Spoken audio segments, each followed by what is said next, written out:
¿Qué tal? ¿Cómo están? Buenos días. Bienvenidos a la redacción abierta de Intereconomía a las 12:30,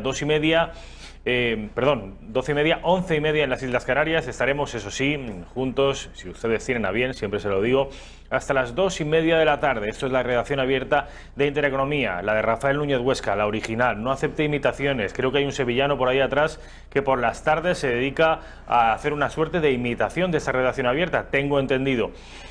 Ustedes verán, yo, caso de elegir, me quedaría desde luego con esta, y se lo digo muy en serio. Como les digo, 12:30. Vamos a empezar la redacción abierta. Es un programa en el que hablamos de política, principalmente de política, pero no exclusivamente de política. De hecho, hoy vamos a hablar de economía, vamos a hablar de George Soros con uno de los autores del libro Soros rompiendo España. Saben ustedes que los tentáculos de Soros llegan hasta Cataluña. Vamos a hablar con Xavier Cajo de economía. Vamos a hablar con el ingeniero Pablo Santana, que es también analista político. Va a debutar hoy en esta redacción abierta dentro de aproximadamente media hora. Y, como siempre, como todos los martes, hoy es martes, tenemos en esta redacción abierta de Intereconomía a Carlos Bustos, el centinela del misterio. Don Carlos, buenos días. Buenos días, ¿qué tal? ¿Qué tal? Muy bien, estupendo. Creo que tienes un pin de la Cruz Roja, ¿no? Hombre, por supuesto, socio voluntario desde hace muchos años. Algún terremoto y ayuda humanitaria me he comido. ¿Ah, sí? Orgullosísimo, sí, hace mucho tiempo que soy socio voluntario de Cruz Roja. Me parece justo. También de la Asociación Española contra el Cáncer. Mi empresa Aquastudio, toma publicidad, está muy comprometida con esos temas. Hemos visto temas muy duros, en México sobre todo. De la Asociación Española contra el Cáncer, de la Cruz Roja, del Partido Popular y del Real Madrid, ¿no? Sí, claro. José Luis Hernández Garbi, ¿qué tal? ¿Cómo estamos? Buenos días. Buenos días, un placer estar de nuevo con todos vosotros, con Carlos y contigo, por supuesto. José Luis Hernández Garbi es escritor, ya lo conocen, un escritor prolífico. Por cierto, ¿en qué estás, Garbi? Pues sabes que siempre tengo algo entre manos, casi mejor dicho, entre el teclado, ¿no? Y pues trabajando en un próximo libro. Has vuelto a ganar desde que lo veo, o sea, la última vez que lo vi, que hará no sé si un mes aproximadamente, quizá menos, siempre ha ganado algún concurso literario. ¿Es el caso? De momento no, de momento no. Yo creo que vamos a cerrar por vacaciones estos meses. Ya veremos a ver si luego en septiembre pues viene algún otro premio literario. ¿El de la Academia de Infantería le has contado aquí? ¿No lo has contado? Yo creo que no, es de la Academia de Artillería. De la Academia de Artillería, de Segovia. Es precioso, lo leí yo, me lo pasó por correo electrónico y tengo que decir que muy bien ganado ese premio porque es una historia fantástica, es una historia maravillosa. Yo invito a todos los espectadores de Intereconomía que se lo puedan descargar gratuitamente el relato y pueden leerlo en la página de la Biblioteca de Artillería, de la Biblioteca de Artillería de la Academia de Artillería de Segovia. ¿Título de ese texto? Ventura se llama. Ventura, José Luis Hernández Garbi. Bueno, el Centinela del Misterio. Llevamos ya pues casi 2 años, ¿no? ¿Cuánto tiempo lleva el Centinela en Intereconomía? 55, 56 programas, o sea, ahí queda. Yo no te digo que lo superes. Anda, igualamelo. Como dice Mota, ¿eh? Bueno, al Centinela del Misterio, el programa de radio, el hermano mayor de ese programa que lleva ya más tiempo que nosotros, y a esta edición audiovisual, televisiva, lo conocen ustedes de sobra. Es un programa dedicado al análisis de los misterios, de la crónica negra. Hoy precisamente el programa versará sobre eso, sobre la crónica negra, en concreto sobre magnicidios, que en la historia de España los ha habido, y muchos. Pero antes me gustaría salirme durante unos minutos del guión que teníamos establecido, porque ayer acabé de ver una serie documental, solo 5 capítulos, de Netflix, supongo que lo habrán no escuchado ustedes, el caso Alcácer. Salió hace aproximadamente un mes, o quizá menos. En Netflix está funcionando muy bien. No se ha producido ninguna efeméride ni ninguna novedad respecto de las investigaciones que en el año 97 aparecieron en el juicio, pero unos investigadores, unos periodistas han hecho un documental bastante bueno.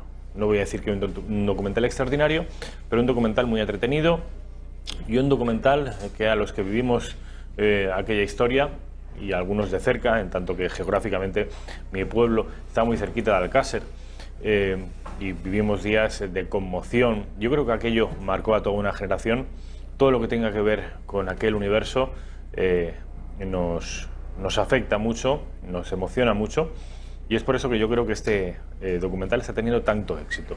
Yo quería preguntaros, en tanto que los dos sois profesionales, investigadores, y conocéis bien el asunto, si habéis tenido la oportunidad de ver este documental. Aún no. No, además estuvimos hablando tú y yo hace poco y te dije que no lo había visto, que quería verlo, pero aún todavía no he sacado tiempo, ya me gustaría. Yo también te conozco que tampoco lo he visto. ¿Cuál es? Porque creo que es el capítulo 3 del documental, se habla de las diferentes teorías. La oficial, la que fue juzgada en el juicio de 1997, 4 años después de los crímenes, y luego hay teorías alternativas, la principal de las cuales estuvo sostenida por el padre de Míriam García, Fernando García, y por su sombra, un señor que no se despegó de Fernando García durante 4 o 5 años, que es el periodista Juan Ignacio Blanco. Una teoría según la cual lo que se juzgó en aquel juicio del año 97 fue una pantomima. El señor Ricard no era nadie, dudan incluso que estuviera presente durante los crímenes, y lo que en realidad ocurrió allí, dice esta teoría alternativa, fue una suerte de masacre colectiva entre 6 o 7 personas. Se habría rodado una película snuff de violencia descomunal contra estas 3 niñas, y protagonizada esa violencia por, y esto es quizás lo más escalofriante, por personalidades de la vida pública española de aquellos años muy importantes.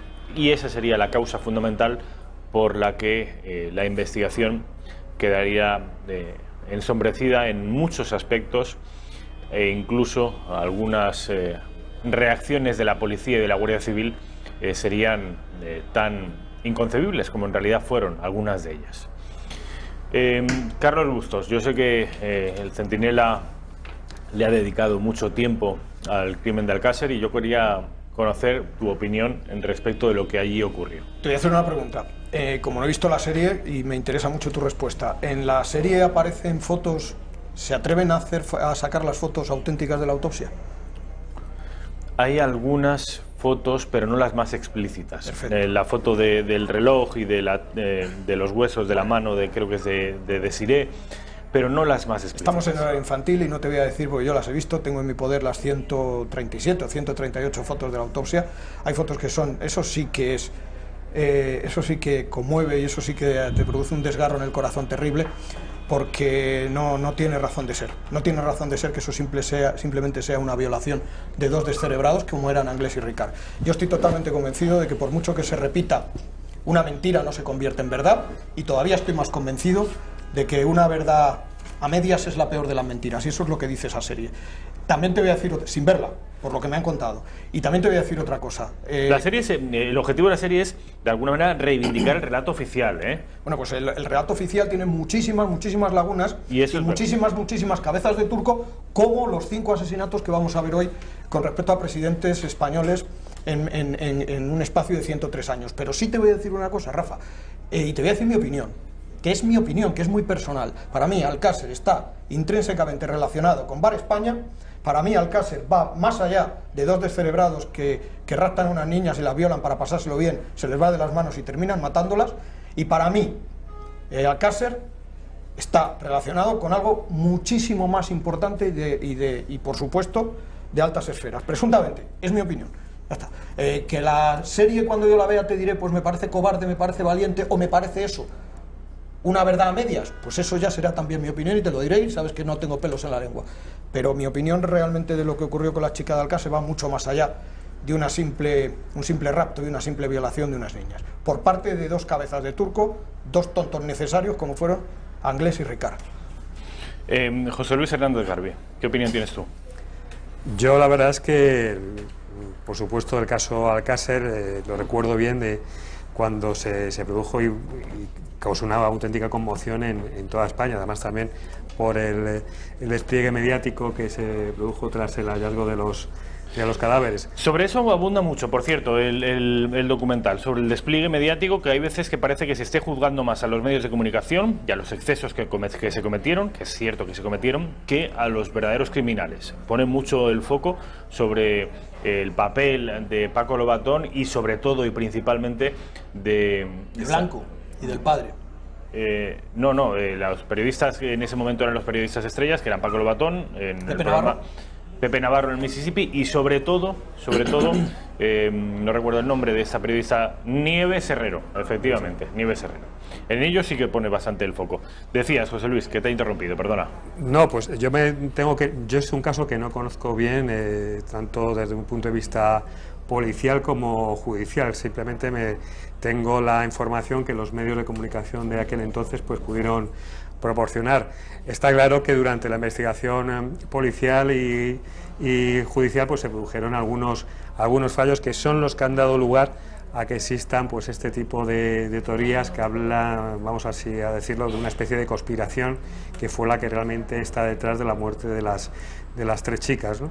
En este sentido pues hay que limitarse realmente a lo que dijeron los jueces en sentencia ante el tribunal.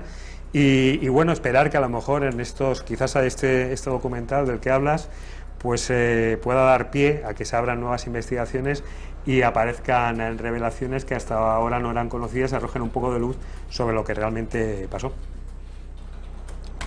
Carlos, cuando decías que tú creías muy relacionado el caso Alcácer con el caso Bar España, muchos espectadores, entiendo que los menos, sabrán qué demonios es eso de Bar España, pues pero los más no tendrán ni la más remota idea. ¿Qué es eso de Bar España y por qué lo relacionas? Primero, yo les recomendaría que entraran en metropolitanradio.es, el programa de radio, y escucharan, les va a conectar directamente si quieren con la plataforma iVox, y que busquen el programa Bar España y que busquen el programa de Alcácer. Son 4 horas y media, casi 5, por no decir, 4 horas y media, casi 5, de auténtica información y de auténticas hipótesis contrastadas, no oficiales, que ese es el miedo que me da, y con protagonistas en ese programa realmente capacitados.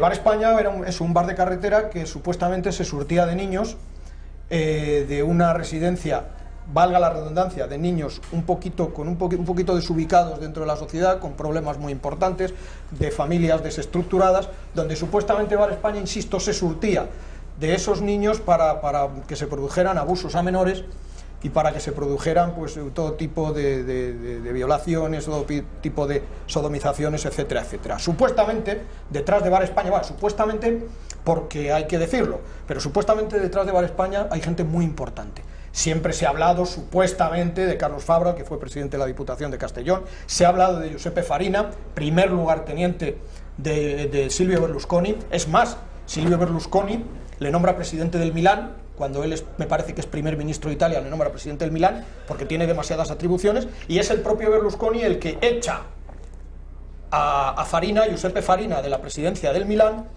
pues porque por lo visto es un pájaro de mal agüero y es un sinvergüenza, y le dice, vete de aquí sinvergüenza, tú fíjate, le dijo la sartén al cazo, cuando el más sinvergüenza de todos los presidentes que ha habido en Italia probablemente haya sido Silvio Berlusconi. Condenado, no hablo por hablar, ahí están las condenas cumplidas además, ¿no? Entonces, es eso, Bar España era un bar de carretera. ¿Y por qué digo que está unido? Es que hay muchísimos testigos y hay testimonios importantes, muy importantes, donde se dice que a Anglès y Ricard se les ha visto por Bar España y que se les ha visto supuestamente teniendo relaciones con niños menores. Supuestamente Bar España era la tapadera para tapar, vuelvo hasta otra vez, aunque mi profesor de periodismo me decía que las redundancias nunca valen, pero vuelta otra vez a valer la redundancia, era la tapadera para tapar algo muchísimo más gordo, grandes estancias y grandes esferas. ¿Y que estaban relacionados? Sí. ¿Que Anglès y Ricard eran unos captadores de niños y de niñas? Pues también. ¿Y que se surtían principalmente de una residencia de niños con problemas del Bajo Finestrat? Pues también. Ese es el estudio y esa es la investigación que hicimos. Yo tuve la oportunidad, a mí me encantó cuando Mónica Oltra era candidata a la presidencia de la Generalitat, que ahora es vicepresidenta, antes de que saliera hace 4 años por primera vez, o 4 años y pico, me encantó que claro, en campaña electoral todos somos muy valientes y todos decimos muchas cosas, pero me encantó cuando salió a la luz pública a decir que iba a reabrir el caso Bar España, que tuvo entrevistas con padres de niños supuestamente abusados, más de 80 niños de la época. No ha hecho nada. No ha hecho nada. Se le ha olvidado eso que prometió a los padres de las víctimas. Ni siquiera se ha molestado, y cuando gente del Centinela del Misterio nos hemos tratado de poner en contacto con ella, pues directamente nos han colgado el teléfono y nos han vilipendiado. Con lo cual, algo muy gordo tiene que haber para que una podemita como esta mujer, Mónica Oltra, prometiera reabrir el caso, por lo menos ponerse a investigar seriamente antes de llegar a la Generalitat, y una vez dentro olvidarse por completo del tema. Bueno, quiero que sepan ustedes, y lo van a poder comprobar a lo largo de los 5 casos que nos van a presentar hoy Carlos Bustos y José Luis Hernández Garbi, quiero que comprueben cómo la realidad, la verdad oficial que muchas veces se nos vende a los españoles de infantería, al ciudadano medio, es una realidad muy alejada de lo que en realidad ocurrió. En este caso vamos a hablar de 5 crímenes. 5 crímenes a grandes personalidades de nuestro país, a presidentes del gobierno. Magnicidios se llaman. Y vamos a ir por orden cronológico. Y van a saber ustedes, van a poder comprobar que en la mayoría de ellos la versión que se ofreció a los españoles de aquella época distaba mucho de lo que en realidad ocurrió.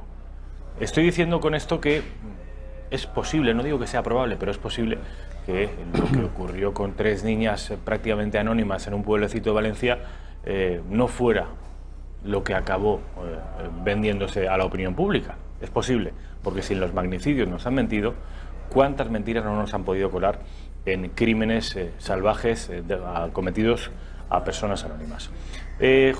Carlos Bustos, a ver, ¿por dónde empezamos? ¿Me dejas que haga un paréntesis? Sí. Después de hace relativamente 6 programas, comenzamos una nueva temporada del Centinela del Misterio con muchos cambios. Yo hoy, para hablar de 5 expresidentes de gobierno español asesinados, podía haber venido perfectamente solo, pues me siento perfectamente capaz de contar todas estas cosas, pero también Garbi podía haber venido perfectamente solo, pues todavía está más capacitado que yo para hablar de estos temas. Pero si estamos aquí los dos, y él no lo sabe lo que voy a decir, es para darle las gracias públicamente a José Luis. Primero porque se ha involucrado de tal forma en esta nueva temporada, en esta nueva etapa del Centinela del Misterio, que a mí realmente me ha llegado a conmover y a emocionar. Y si en algún momento tuve dudas de dar un parón y de decir vamos a descansar 6 mesecitos como hacen los de Cuéntame, para luego cogerlo con más fuerzas, él me quitó esa idea de la cabeza y no sabes cómo se lo agradezco. Me emociona hablar de esto porque todavía, a mis 51 años casi, no me he encontrado una persona tan buena, tan sabia y tan modesta como José Luis Hernández Garbi. Y absolutamente todos estos 6 programas que hemos hecho en esta nueva temporada, el salto de calidad con respecto a los otros 120, a nivel de invitados, a nivel de colaboradores, sin menospreciar bajo ningún concepto a lo anterior, que ha sido magnífico y nos ha traído hasta aquí, a donde el Centinela hasta ahora. Me parece que esa gestión de José Luis para dar ese salto de calidad, claro, con total libertad, y para hablar de los temas que quisiera hablar, y luego además he aprendido mucho de Carlos, y he aprendido mucho de todos los que han pasado por el programa, y el que se siente emocionado y realmente honrado de participar en el mismo soy yo. Queda dicho, unas palabras hermosas entre las 2 caras quizá más importantes, más visibles del Centinela del Misterio, su director y su mano derecha, José Luis Hernández Garbi. Dicho esto, vamos a empezar, porque además hemos consumido ya nada menos que 20 minutos, hay que darse un poquito de prisa, Carlos. Vale. Para empezar, por orden cronológico, por los 5 magnicidios que cambiaron la historia de España. Pues el de la calle del Turco, era un 27 de diciembre de 1870, y estamos hablando del general Prim, que fue, curiosamente fue un atentado, porque utilizaron trabucos, no quiero decir esto por eso mismo, porque utilizaron trabucos, sino porque fue una auténtica encerrona de bandoleros. Fue una emboscada, una auténtica emboscada, como tú has dicho, de bandoleros, como las que se podían producir a lo mejor en Sierra Morena. Y lo gracioso de todo esto es que aparentemente el gobierno sacó una nota de prensa diciendo que el general Prim había sufrido heridas leves después de aquel atentado, cuando curiosamente solo 3 días después, un 30 de diciembre de 1870, muere. Y muere justo coincidiendo, Garbi no cree, piensa que son casualidades, yo no. Yo estoy totalmente convencido de que a Prim le tenían una ojeriza terrible, porque nadie, absolutamente nadie en España estaba de acuerdo con que el rey fuera Amadeo I de Saboya, y el único, parece ser, el único y principal valedor de Amadeo I de Saboya fue Prim, y no, vamos, es que cuando llegó Amadeo de Saboya a tomar poderes, entre comillas, Prim estaba en cuerpo presente, ¿verdad, José Luis? Es el primer acto oficial del nuevo rey, del rey italiano que llega a España. Es presentarse en la capilla fúnebre de la que está de cuerpo presente el general Prim.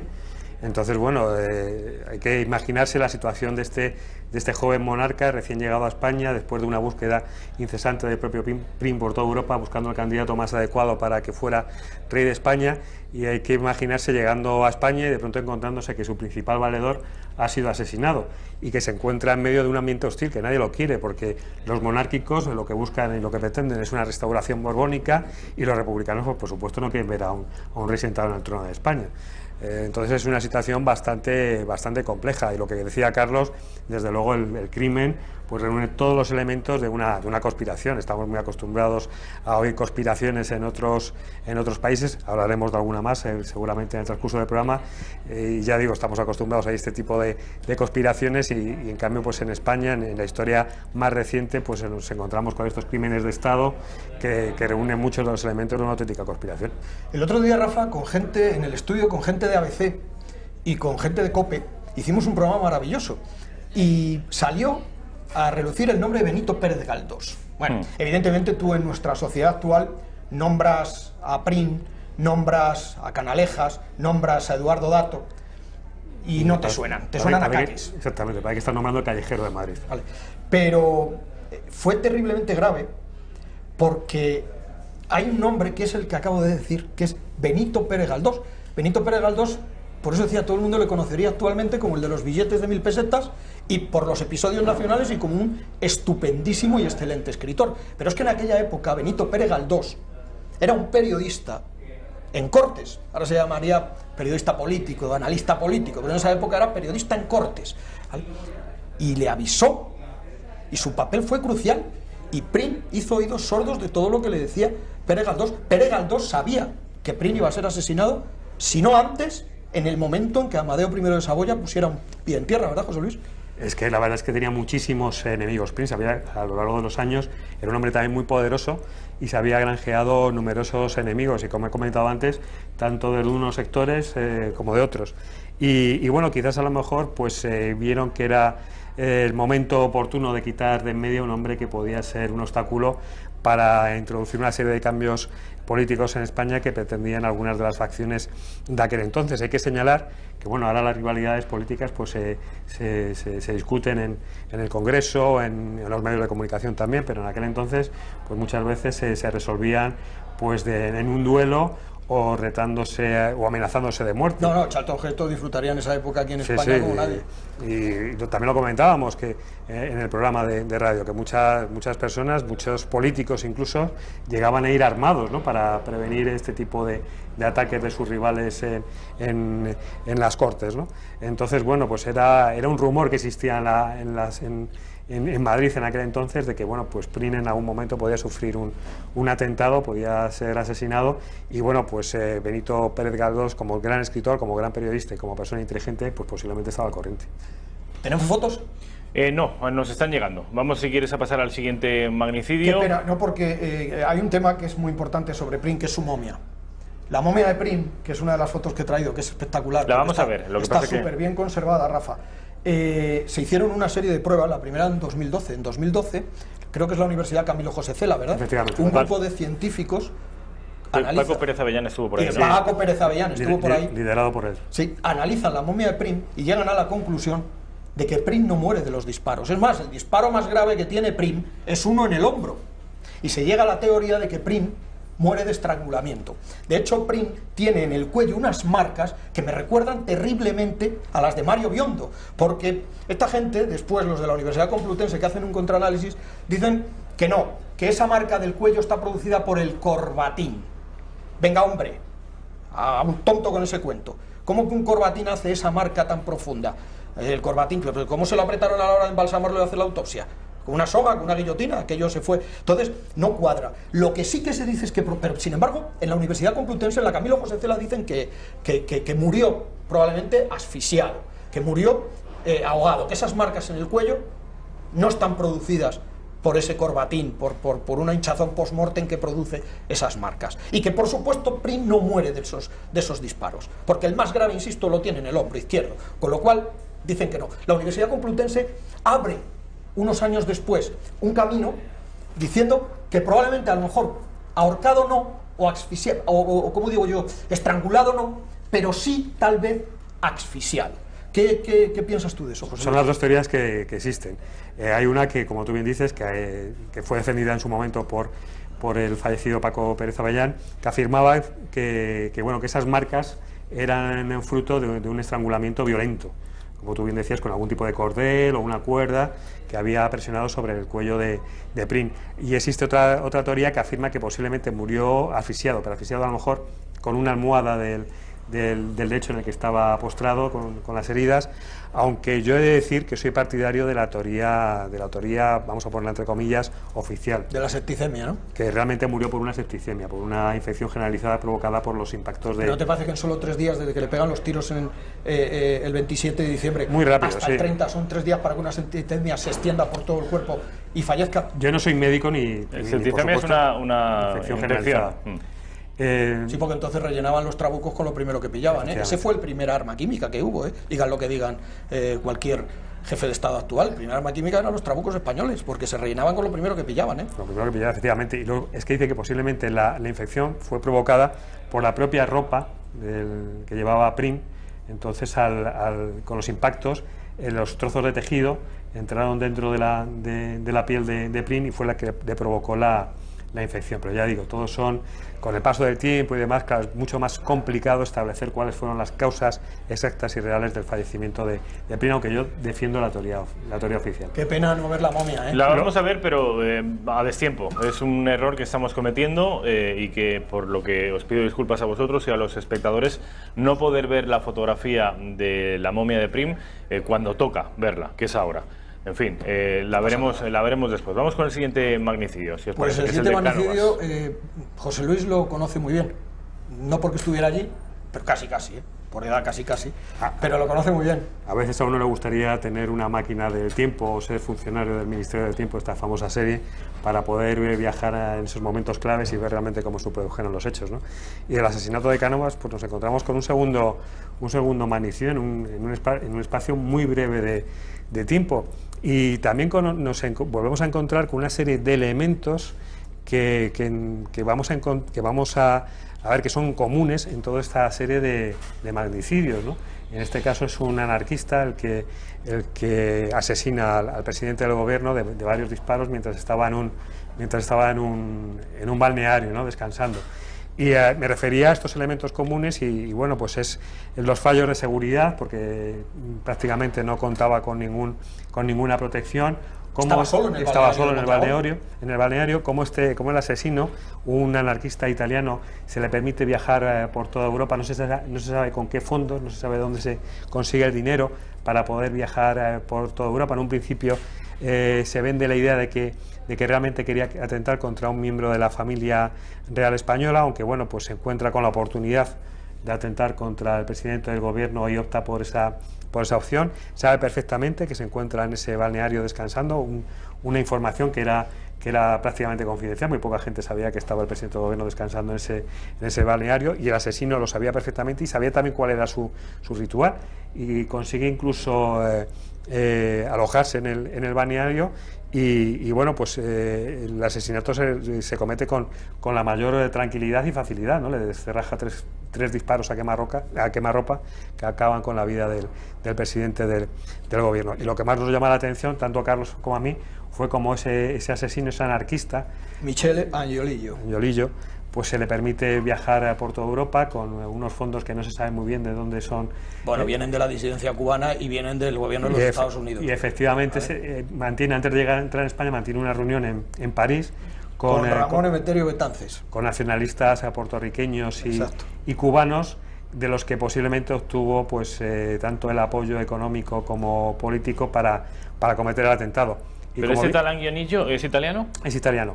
Pero como muy bien ha señalado Carlos, hay que ver quién está detrás de este supuesto anarquista. Independentistas cubanos y el gobierno de los Estados Unidos. Vamos, seguro. porque quizás a lo mejor, a mí me parece interesante la posibilidad de que el gobierno de los Estados Unidos, hay que señalar que nos encontramos a punto de que estalle la guerra contra Estados Unidos por la crisis en Cuba, y hay que señalar que, bueno, quizás a lo mejor había una siniestra mano negra que no era precisamente la de los nacionalistas ni la de los anarquistas, sino quizás a lo mejor intereses norteamericanos fueron los que movieron los hilos para que se cometiera el atentado. Rafa, no olvidemos que Cánovas del Castillo fue 7 veces presidente del Consejo de Ministros con el rey Alfonso XIII, firmó la definitiva abolición de la esclavitud en España y es el padre de la Constitución más longeva, la Constitución de 1876. Todos esperamos y tenemos fe que la Constitución más longeva sea la nuestra, del 78, pero vamos, yo creo que entre independentistas y progresistas, de hipogresistas, no es un juego de palabras, perroflautas, etcétera, etcétera, etcétera, y proetarras, espero y deseo que la nuestra sea la más longeva, aunque empiezo a tener serias dudas. Pero hasta ahora, por eso me extraña su asesinato. Dicen que es por el atentado, el famoso atentado del Corpus en Barcelona, José Luis, pero me extraña porque para mí Cánovas era un tío íntegro y era una gran persona, muy Borbón. Ahí lo tienes. Muy Borbón, buen tipo. Y sobre todo eso, joder, abolió la esclavitud, le dio cierto modernismo a España. Un hombre de Estado, desde luego. Un hombre de Estado. Un hombre de Estado, eso hay que decirlo. Tenemos, antes de pasar al siguiente de los grandes hombres de España asesinados, quiero que volvamos al primero de ellos, al catalán, el general Prim, porque tenemos la fotografía que antes me pedías, Carlos. Ahí tenemos. ¿A quién te recuerda? Pues prefiero no decirlo, porque se iba a sentir un poquito... Sí, pero tú sabes perfectamente de quién estamos hablando. Ponle un carricoche. Vale. Esa momia está perfectamente embalsamada. Fíjate esos ojos obviamente son de mentira. No, los ojos son de cristal, se los encasquetaron a la hora de hacerle el embalsamamiento, ¿eh? Pero es verdad que perdió el diente, pero yo veo una momia que si le quitas los ojos, yo veo una momia maravillosa. Yo no veo un corbatín excesivamente apretado, es el traje oficial militar de general de la época. Y la pena es que no sé si se va a poder ver la foto del cuello, donde se ve una marca que no lo hace un corbatín y que no lo hace un traje militar, por mucho que te lo aprieten antes del embalsamamiento.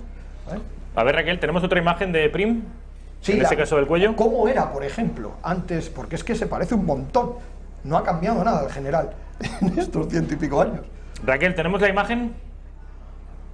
Parece que sí la vamos a tener, vamos a esperar unos segundos porque... La verdad es que la imagen es muy llamativa porque además conserva todo el pelo. Ahí está volviendo. Conserva el pelo, la barba también. Y no está excesivamente ajado, no se le marcan los signos de la muerte, que es ajado, esa cara escuchumizada. Y quizás lo que más impresiona son esos ojos, es esa mirada de ojos de cristal, ¿no? Que bueno, pero son tú más impactantes. Que en vez de ponerle los embalsamadores, le ponen los ojos de cristal, imagínate por un momento que se los cierran, como hacían con las momias, ¿no? En Egipto. Es que está, salvo ese diente que le falta... sí, se ha conservado muy bien. Más pelo que yo, el desgraciado, con perdón. Bueno, vamos con el siguiente de los asesinados. Es Eduardo Dato, ¿no? No, José Canalejas. Cronológicamente, ¿no? José Canalejas. Sí, es verdad, Canalejas. Hemos estado con Cánovas, Canalejas. Prim, Cánovas, Canalejas. Esa es la cronología, ¿no? Sí, 1912. efectivamente. Vale, pues cuéntanos, José Luis. El gran Canalejas, José Canalejas. Pues Canalejas también le asesinan otro anarquista, en concreto en pleno centro de Madrid, en lo que es la Puerta del Sol, enfrente de lo que era en aquel entonces la librería San Martín. El presidente del gobierno era un gran lector, una persona muy culta y un amante de los libros. Y muchas veces, pues antes de acudir a lo que eran las Cortes, al actual Congreso de los Diputados, pues pasaba por esta librería y se quedaba pues observando las novedades de los últimos libros que habían sido publicados. Y bueno, pues nos volvemos a encontrar con fallos de seguridad. En este caso sí que contaba con escolta. Lo que pasa es que a él no le gustaba mucho ir acompañado por estos escoltas y solía darles esquinazo, ¿no? Y bueno, pues en este caso... Eso me suena. Sí, en este caso nos encontramos que está completamente solo y llega también un anarquista y le pega dos tiros y lo mata prácticamente en el acto. Es un anarquista que se llama Manuel Pardiñas, que le pega 2 tiros por la espalda y después, en un acto de gallardía, se suicida. ¿O le suicida? O le suicida. Es también un episodio un tanto confuso y que no ha sido bien aclarado. Seguramente muchos de nuestros espectadores recordarán una película que se rodó muy poquito después de cometerse el asesinato en plena Puerta del Sol, y en la que el personaje, el actor que interpreta el papel de asesino, de magnicida, pues es un actor muy conocido para todos los españoles, que es Pepe Isbert. En aquel entonces tenía solo 26 años. La misma edad que el asesino, ¿verdad? Sí, la misma edad que el asesino, y con 26 años pues interpretó al asesino de Canalejas, ¿no? Hay que decir que Pardiñas venía a matar al rey Alfonso XIII, ¿eh? Lo que pasa que el tío se vio paseando por la Puerta del Sol, vio solo al presidente del gobierno, que iba a presidir el Consejo de Ministros, como bien habéis dicho José Luis, y dijo, pues ya que estamos aquí, 2 por 1. Y atentó y mató porque es que estaba totalmente solo, parado en el escaparate, ahí está la foto, de esa biblioteca de la que habla José Luis, que ahora me parece que es una zapatería, ¿no, José Luis? Sí, creo que es una tienda, pero vamos, es en plena Puerta del Sol, muy cerquita del kilómetro 0. Si siguiéramos esta calle que aparece en la foto, si la siguiéramos todo recto, acabaríamos en la carrera de San Jerónimo y en el Congreso de los Diputados. Pero hay un elemento, a mí me llama mucho la atención todas estas coincidencias en todos estos magnicidios que cambian la historia del mundo, la historia de Europa, y me voy a referir brevemente a lo que ocurre en la Primera Guerra Mundial, cuando asesinan al archiduque, ¿no? que su asesino, Gabrielo Príncipe, pues también se encuentra casualmente con él, forma parte de un comando terrorista, pero cuando cree que han fracasado en su misión, de pronto se lo encuentra, que llega con el coche oficial y decide asesinarle con la mala fortuna de acabar con su vida. Aquí en este caso pues encontramos algo parecido, ¿no? Lo que a su mujer también la asesinó, ¿no? También la asesina, a la princesa Sofía. Dices sí. que el anarquista Pardiñas intenta, o el objetivo primigenio era no acabar con la vida del jefe del gobierno, sino con la vida del jefe del Estado. Sí, con Alfonso XIII. Alfonso XIII ya había sufrido un atentado el día de su boda. El día de su boda. Sin embargo, que milagrosamente salió también un anarquista de nombre Mateo Morral, efectivamente, que en un ramo de rosas tira escondida una bomba y que no mata al rey, pero sí mata a algunos de los espectadores. Muchos de los madrileños que estaban congregados para ver el paso de la comitiva, y algunos, creo recordar, que algún miembro también de la escolta que acompañaba a los reyes recién casados en aquel momento. ¿Tú sabes quién era Joaquín Bor? Joaquín Bor, ni idea. Bueno, Joaquín Bor era Francisco Franco. Pues Francisco Franco, con ese seudónimo de Joaquín Bor, escribió un libro sobre este atentado de José Canalejas. Es un libro súper interesante, pero en este caso Francisco Franco, para no perder las buenas costumbres, le echa la culpa a la masonería, ¿verdad, José Luis? Sí, es que eran los dos cabezas de turco recurrentes para todo ese tipo de casos, ¿no? que existieron sobre todo en las primeras décadas del siglo XX, ¿no? Recurrir a los anarquistas o a la masonería, eran los culpables prácticamente de todo. Y bueno, pues al acusar a estos, en caso de los anarquistas, este grupo político, o en el caso de la masonería, esta sociedad secreta, pues quizás se ocultaba quién realmente estaba detrás de estos crímenes de Estado. Bueno, ¿y tú tienes alguna teoría? Mejor dicho, de crímenes de Estado, crímenes de Estado serían cometidos por las autoridades del Estado. En estos casos deberíamos hablar de magnicidios. ¿Tú tienes alguna teoría? Porque el hecho de que siempre estuvieran los masones detrás puede operar, claro, como una cortina de humo, o puede ser porque en realidad estuviera la masonería detrás, porque todos sabemos que gran parte de la responsabilidad de que perdiéramos las colonias americanas fue de los masones. Los masones siempre han estado muy presentes en la historia de España. En este caso no hay ninguna prueba que avale la posible participación de la masonería en este caso. Hay que señalar que Canalejas fue un presidente de gobierno bastante reformista, en contra de la imagen que quizás se nos ha vendido desde entonces. Y bueno, pues como pasa siempre, aquel que quiere introducir reformas pues puede resultar molesto para determinados sectores, ¿no? Que quieren quitárselo de en medio. Bueno, ahora sí, vamos con Eduardo Dato. Fíjate, Rafa, perdóname, fíjate que Dato me conmueve, le admiro, le respeto, y además me desconcierta muchísimo la figura de Eduardo Dato. Eduardo Dato Iradier murió el 8 de marzo de 1921 en la Plaza de la Independencia, lo que es la Puerta de Alcalá. Todos en Madrid, ¿eh? Todos en Madrid. Tú fíjate que Eduardo Dato en 1900 creó la primera ley de accidentes laborales y el Ministerio de Trabajo. Era un firme defensor a ultranza del puesto de trabajo para el género, para femenino para las mujeres, tenía una lealtad extrema a los Borbones y llevaba al extremo mayor la defensa de la ley.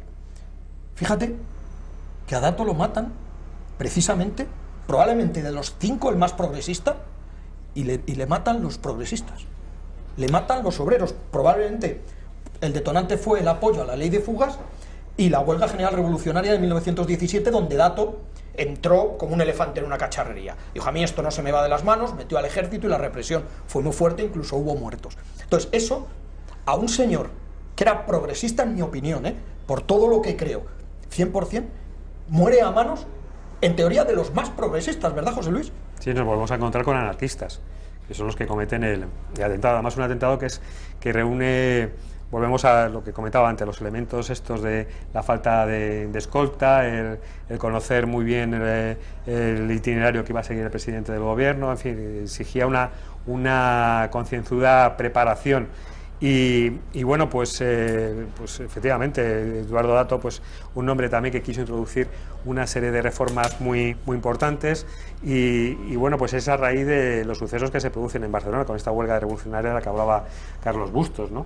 que crea muchos enemigos en este entorno, ¿no? que consideran a Eduardo Dato el principal responsable de la represión. Todo hay que decirlo, que las autoridades policiales de la época y las autoridades políticas también se enfrentaban en Cataluña, en especial en Barcelona, pues a un pistolerismo bastante violento, tanto por parte de la patronal como por parte de los anarquistas, ¿no? La verdad es que se vivía una situación de violencia extrema en la ciudad condal y las autoridades policiales de aquella época no supieron responder adecuadamente a este clima de violencia, lo que generó pues un odio hacia las autoridades gubernativas y en este caso contra Eduardo Dato. En un principio se quiso atentar contra el gobernador de Barcelona, pero las medidas de seguridad con las que contaba pues impidió el atentado y a raíz de eso pues, los anarquistas fijaron su atención en Eduardo Dato que bueno, nos puede resultar llamativo, pues no contaba con las mismas medidas de seguridad. Hay que señalar que en el coche en el que él viajaba, en el que es tiroteado, hay que recordar que fue en la Plaza de la Independencia de Madrid, también en pleno centro de Madrid, al lado de la Puerta de Alcalá. Es una moto con un sidecar en el cual los 3 terroristas pues acribillan el coche de Eduardo Dato armados con armas automáticas muy modernas y bueno, pues acaban con su vida, ¿no? Y hay que señalar también que luego pues se produce una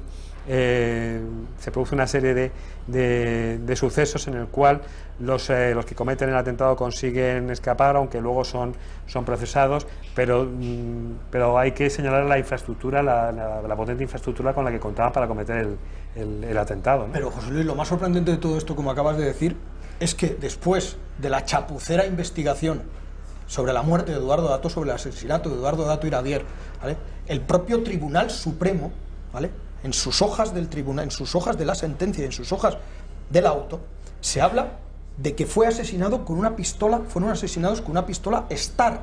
Y eso no se lo está inventando Carlos Bustos ni Paco Pérez Avellán. Eso está en el auto del Tribunal Supremo, ¿eh? Y con el paso del tiempo se da cuenta de que esas pistolas, en la época en que matan a Dato, no existían. Esa marca de pistolas no se habían fabricado, no son Star. Se dice también en ese mismo auto que el coche era un Hudson. Mentira. El coche era un Marmont 34, sin blindar. Y lo más fuerte es que, efectivamente, viajaba sin escolta, solo con un chofer y una especie como de asistente o sirviente. El ministro de la Gobernación, que pasaba a ser por su gran amigo, no creyó conveniente ponerle escolta. Esto me suena a lo de Carrero Blanco, ¿vale? Entonces, estamos hablando de que en las propias hojas que leemos, el propio texto del Tribunal Supremo, habla de unas pistolas con las que se mata y se asesina a Eduardo Dato, ¿vale?, que no existían. Se fabrican 6 años después, de una marca de coche que no era la correcta. Por cierto, el coche se puede ver en el Museo del Ejército, en el Alcázar de Toledo, pone la carne gallina. He traído fotos del coche, tanto de lo que ocurrió en ese año como cómo está el coche en la actualidad conservado. A ver, Raquel, a ver si tenemos esas fotografías del coche tiroteado de Eduardo Dato, ¿no? Sí, luego no, mira, son fotos originales. No se le hizo ni la autopsia. Es más, ni se le desvistió para hacerle un reconocimiento. O sea, son cosas que llenan... Hay que señalar que eso es el Museo del Ejército de Toledo. Efectivamente, esa es la sala donde está el Museo del Ejército. Hay que señalar también que está el carruaje de Prim, en el Museo del Ejército. Hace tiempo que no estoy en este maravilloso museo, que yo recomiendo a todos los espectadores que lo Ahora está en Toledo, ¿no? Sí, está en Toledo, efectivamente. Se trasladó hace unos años a Toledo. Y antes también estaba el coche de Carrero Blanco. Eso es un Marmon 34, no un Hudson. Y en las hojas de la época del Supremo pone eso, junto con las marcas de pistolas que no existían. Perdona que insista, pero es que es el Tribunal Supremo y es un magnicidio. Joder, ¿dónde hemos llegado de chapuzas? Pero ahora te contaré el sumum, cuando acabe Garbi, te contaré el sumum de la chapuza con respecto al asesinato de Eduardo Dato. Pero hay que señalar que bueno, ahora todos estos errores nos pueden sorprender, nos pueden llamar mucho la atención porque estamos acostumbrados a que en los procedimientos judiciales actuales y en las investigaciones policiales pues estos errores no se produzcan o bueno, pues y si se producen pues sean denunciados, pero en aquel entonces, no solo en España sino en el resto del mundo, en los países más desarrollados de aquel entonces, este tipo de errores pues se podían producirse. Ahora es inconcebible que la víctima de una muerte violenta pues no se le realice la autopsia, pero en aquel entonces pues a lo mejor pues como se sabía realmente cómo había muerto y era el presidente del gobierno, pues alguien consideró que no era oportuno realizar la autopsia. Hay que situarse en el contexto de aquella época. A mí lo que me resulta más llamativo de toda esta historia del magnicidio de Eduardo Dato, pues eso, es la infraestructura con la que contaron los terroristas, que consiguieron una moto de gran cilindrada. Una Indian. Eran las mejores motos. Que había muy pocas en España. Eran las mejores motos de la época, armas de guerra para cometer el crimen, o una infraestructura de pisos francos para facilitarles la huida. Y que bueno, pues ya digo, nos llama poderosamente la atención todos estos datos sobre los que quizás a lo mejor no se ha investigado demasiado. Y cuando se ha tratado de investigar, Rafa, que esto es lo que te quiero comentar, que llama poderosísimamente la atención, años después ha habido gente que ha tratado de investigar pues para hacer una serie de televisión, algún documental, Canal de Historia, National Geographic, Odisea, un montón de canales.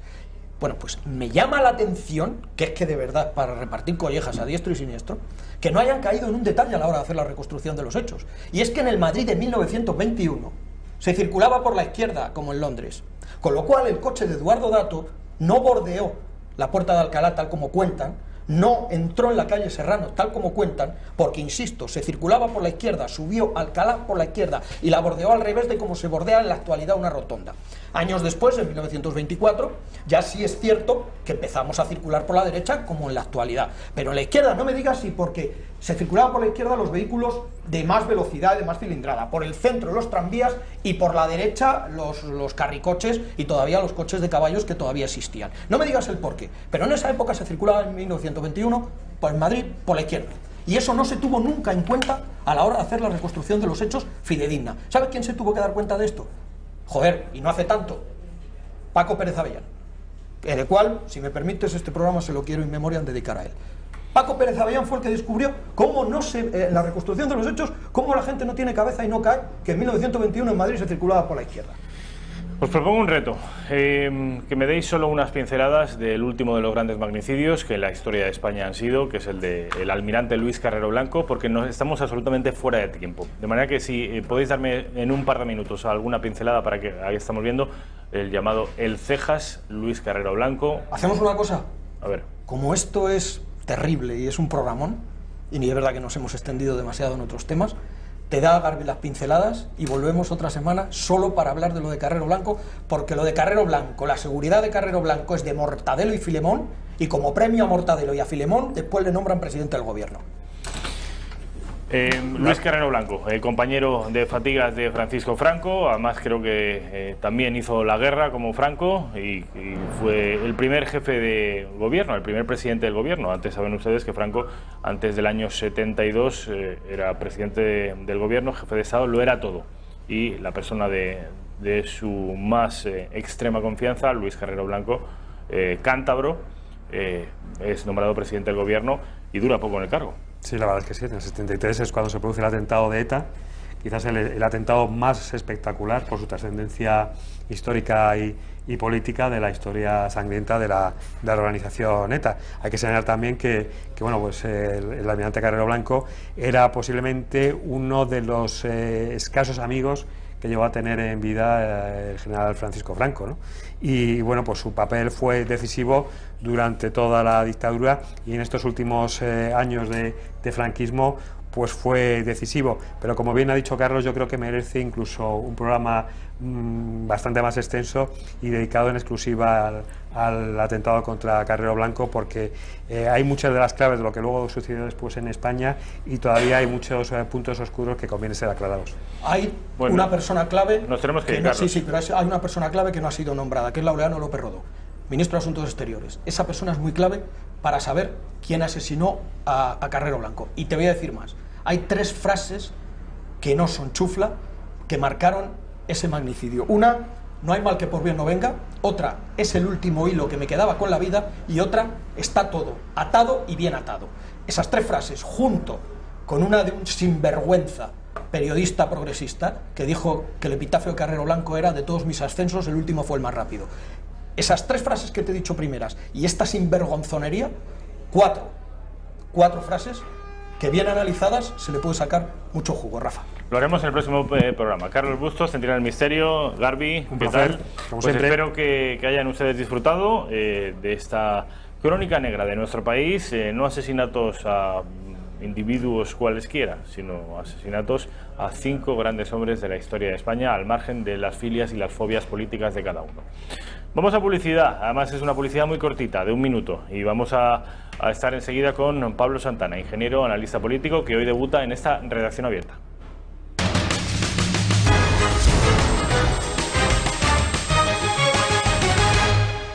Bueno, pues ya estamos de vuelta en la redacción abierta de Intereconomía, después de hacer un repaso a los 5 grandes magnicidios de la historia de España. Ya han visto, escalofriantes muchos de ellos. El último, ya avanzado el siglo XX, a cargo de la banda terrorista ETA. El Cejas, el llamado del Cejas, Luis Carrero Blanco, el almirante Carrero Blanco, al que le dedicaremos, desde luego, un programa en exclusiva en esta redacción abierta, con Carlos Bustos, con el Centinela del Misterio. Paso a presentarles a Pablo Santana, que es un analista político, es ingeniero de profesión. Pablo, ¿qué tal? ¿Cómo estás? Muy bien. Pablo Santana es de Valladolid, ¿no? Eres pucelano, sí, como tantos que pasan por esa mesa de la redacción abierta, y es debutante hoy en la redacción abierta de Intereconomía. ¿Te parece, Carlos, que hagamos un repaso, Pablo, que hagamos un repaso a la prensa del día? Raquel, ¿tenemos la prensa del día? Vamos a hacer un repaso a la prensa que nos va a dar muchas de las claves de la jornada de hoy 2 de julio de 2019. Vamos con el diario El País. El diario El País, cuya imagen principal tiene que ver con Hong Kong, con la oposición de Hong Kong, lanza su mayor desafío contra Pekín. Y luego dice también que Sánchez abrirá otra ronda de contactos tras fijar la investidura. La justicia de la Unión Europea deja fuera de la Eurocámara a Puigdemont. Y luego noticias menores. La principal de ellas, la principal de las noticias que hoy trae El País es la de que Pedro Sánchez, presidente del Gobierno en funciones, abrirá otra ronda de contactos. Quédense con esta porque es una noticia que aparecerá en el resto de periódicos. Vamos con el diario El Mundo. ¿Perdón, Raquel? No tenemos El Mundo. Vamos al diario ABC. Hong Kong se rebela contra su bandera, y ven ustedes que algunos protestantes, algunos rebeldes de Hong Kong blanden la bandera de la Union Jack, la bandera británica. Violentos enfrentamientos entre la policía y los manifestantes que asaltaron el Parlamento para pedir más libertad en el 22 aniversario de la devolución a Pekín de la excolonia británica. Pablo, a ver si nos devuelven a nosotros también la colonia británica que tenemos en Gibraltar, ¿no? Ya sería un momento, no sería mala cosa. Pues efectivamente, sería de esperar que el gobierno británico devolviera lo que siempre ha sido España, que por otra parte no solo es un territorio, un pequeño peñón, sino que forma parte de algo que los españoles amamos, ¿no? Porque ahí hay un pueblo, ahí hay unos sentimientos, y todos nosotros estamos muy interesados en que eso algún día vuelva a la normalidad, ¿no? Formando parte de España, formando parte de la Unión Europea, si es que finalmente Reino Unido sale y no se negocia bien la situación del Peñón. Y bueno, yo creo que es el momento de que por primera vez el gobierno de Reino Unido se plantee entregar y devolver la soberanía a España. Vamos con el siguiente periódico, el diario La Razón, el diario de Unidad Editorial, que también lleva a su fotografía principal una enorme bandera británica, toma del Parlamento de Hong Kong. No somos comunistas, dicen los hongkoneses. Dice también el diario La Razón que el Tribunal de la Unión Europea niega el escaño a Puigdemont, que esperaba a 1 hora de Estrasburgo. Vamos a la prensa catalana, la editada en Barcelona. El diario La Vanguardia: el Tribunal de la Unión Europea impide a Puigdemont ser eurodiputado. Esto es para coger palomitas. Desde luego, la imagen de Puigdemont en las inmediaciones del Europarlamento, pero sin poder entrar el hombre. Rechaza el Tribunal de la Unión Europea las medidas cautelares que pidió el expresidente para ir hoy a Estrasburgo. Dice también que el Supremo consulta a Europa sobre la impunidad de Oriol Junqueras. Vamos con el periódico del Grupo Z, el periódico de Cataluña: Puigdemont excluido del estreno de la Eurocámara.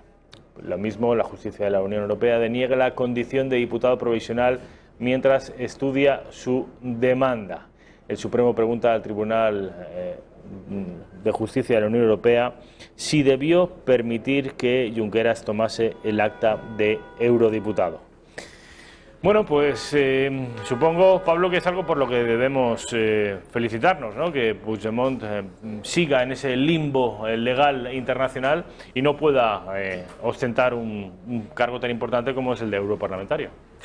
Así es, ellos continúan con esta liturgia de la risa, se ríen de las instituciones españolas, se ríen del gobierno de España, se ríen por lo tanto de todos los españoles, continúan con sus escenificaciones y parece ser que es en Europa donde les están empezando a plantar cara de verdad. Hasta el momento todas las instituciones europeas, excepto el Tribunal Supremo, perdón, las instituciones españolas, el gobierno de la nación, Pedro Sánchez, continúa en sus negociaciones, continúa en esta buena sintonía con los independentistas y ya en Europa han dicho, no, mirad, esto es una organización seria, ustedes han perpetrado un supuesto golpe de Estado, es el momento ya de que cesen de esto y vamos, usted se queda aquí en su casa, donde viva, vuelva a España si es que quiere continuar con todo esto y bueno, yo estoy muy contento de que por fin alguien les haya parado los pies. Lo único que me da mucha pena que no haya sido el gobierno español. Dices que el gobierno de España sí que mantiene una buena relación con los independentistas, con los que mantiene una mala relación es de unas cuantas horas a esta parte es con la Iglesia, con la Conferencia Episcopal. ¿Por qué? Porque van a ver ustedes imágenes del Valle de los Caídos. Resulta que el nuncio vaticano saliente ha hecho unas declaraciones que en Moncloa no han gustado nada, diciendo que el gobierno de Pedro Sánchez ha resucitado, literalmente, ha resucitado a Franco y ha dividido a los españoles practicando este tipo de políticas sectarias. En fin, lo que llevamos denunciando muchos desde hace muchos meses, pero ahora viene de palabras de un nuncio vaticano. Quiero que vean esta pieza que han preparado mis compañeros y que les va a servir para contextualizar esta información. Vean. El Vaticano ha querido sacarle los colores al gobierno y esta ha sido su primera reacción a las palabras del nuncio. Completamente impropias. Por eso no dudan en confesar sus amenazas. El gobierno se va a quejar ante la Santa Sede de semejante intromisión, que no corresponde, repito, porque se trata de discutir una ley. Estas han sido las primeras reacciones a una entrevista del nuncio del Vaticano en España, Renzo Frattini. Precisamente hoy, que anunciaba su retirada a sus 75 años, acusa al gobierno de querer resucitar a Franco con su exhumación. Sinceramente, hay tantos problemas en el mundo, en España. ¿Por qué resucitar? Yo digo, han resucitado a Franco. No crea la resurrección, en este caso la han resucitado. Sus últimos meses como enlace entre la Iglesia Católica y el gobierno han estado regados por la polémica de la exhumación de Franco, con la que, según Frattini, se ha conseguido lo contrario de lo que se quería, porque asegura, detrás de todo esto hay una clara ideología. Está detrás una ideología, algunos que quiere de nuevo dividir a España. Y mientras tanto, los restos de Franco continúan aquí, en el Valle de los Caídos, un hecho que demuestra, una vez más, que a Pedro Sánchez se le resiste uno de sus planes estrella. ¿Qué te parece, Pablo? ¿Tiene razón el nuncio? Bueno, yo creo que todos los españoles sabemos, y el Gobierno también, que el nuncio tiene razón. Me imagino que hoy estará un poco triste y estará nervioso haciendo sus maletas. Ha anunciado que la Santa Sede aceptó su renuncia hace unos días y se está preparando ya para salir de España y dirigirse a una parroquia de Italia para ayudar allí. Me imagino que no esperaba marcharse levantando este polvorín. Y por otra parte el Gobierno pues debe estar encantado, ¿no? Porque es más combustible para su maquinaria. Ellos precisamente es lo que han buscado, resucitar la figura de Franco y volver a dividir España con todo este tema, ¿no? Es una hipocresía por su parte que se quejen ante la Santa Sede porque el nuncio habla de la resurrección de Franco y a la vez ellos están continuamente todos los días alimentando esto, ¿no? A mí lo que francamente me perturba es que el Gobierno, en vez de pues recibir la crítica de un diplomático, en este caso del nuncio de la Santa Sede ante España, responda con una amenaza clara, no una amenaza velada, sino una amenaza clara contra la Iglesia Católica en España, ¿no? Que la Iglesia Católica en España no es un Estado, es una confesión religiosa, ¿no? Y esa amenaza la pretenden ejecutar con las revisiones del concordato, con la revisión del impuesto de bienes inmuebles, y el Gobierno parece que no tiene otra salida, ¿no? En este juego político. A mí me gustaría que la ministra volviera a salir a la palestra y decir, bueno, pues nosotros tenemos esta posición, vamos a tratar de que continúe. Se han encontrado con que el Tribunal Supremo les ha parado en su intención y, bueno, pues la Iglesia mantiene la Iglesia Católica, en particular el Vaticano, mantiene la posición inicial que tenía, que era la de pedir que se respetara la decisión de la familia y que era una cuestión que competía a la familia y al Gobierno. Bueno, son las amenazas, desde luego, por parte del Gobierno a la Iglesia, de la que discrepa de un asunto tan importante como es la exhumación de Franco. Nuestro compañero Javier Torres, director de la redacción abierta de La Tarde, ha elaborado hoy su estocada sobre este mismo asunto. Vean.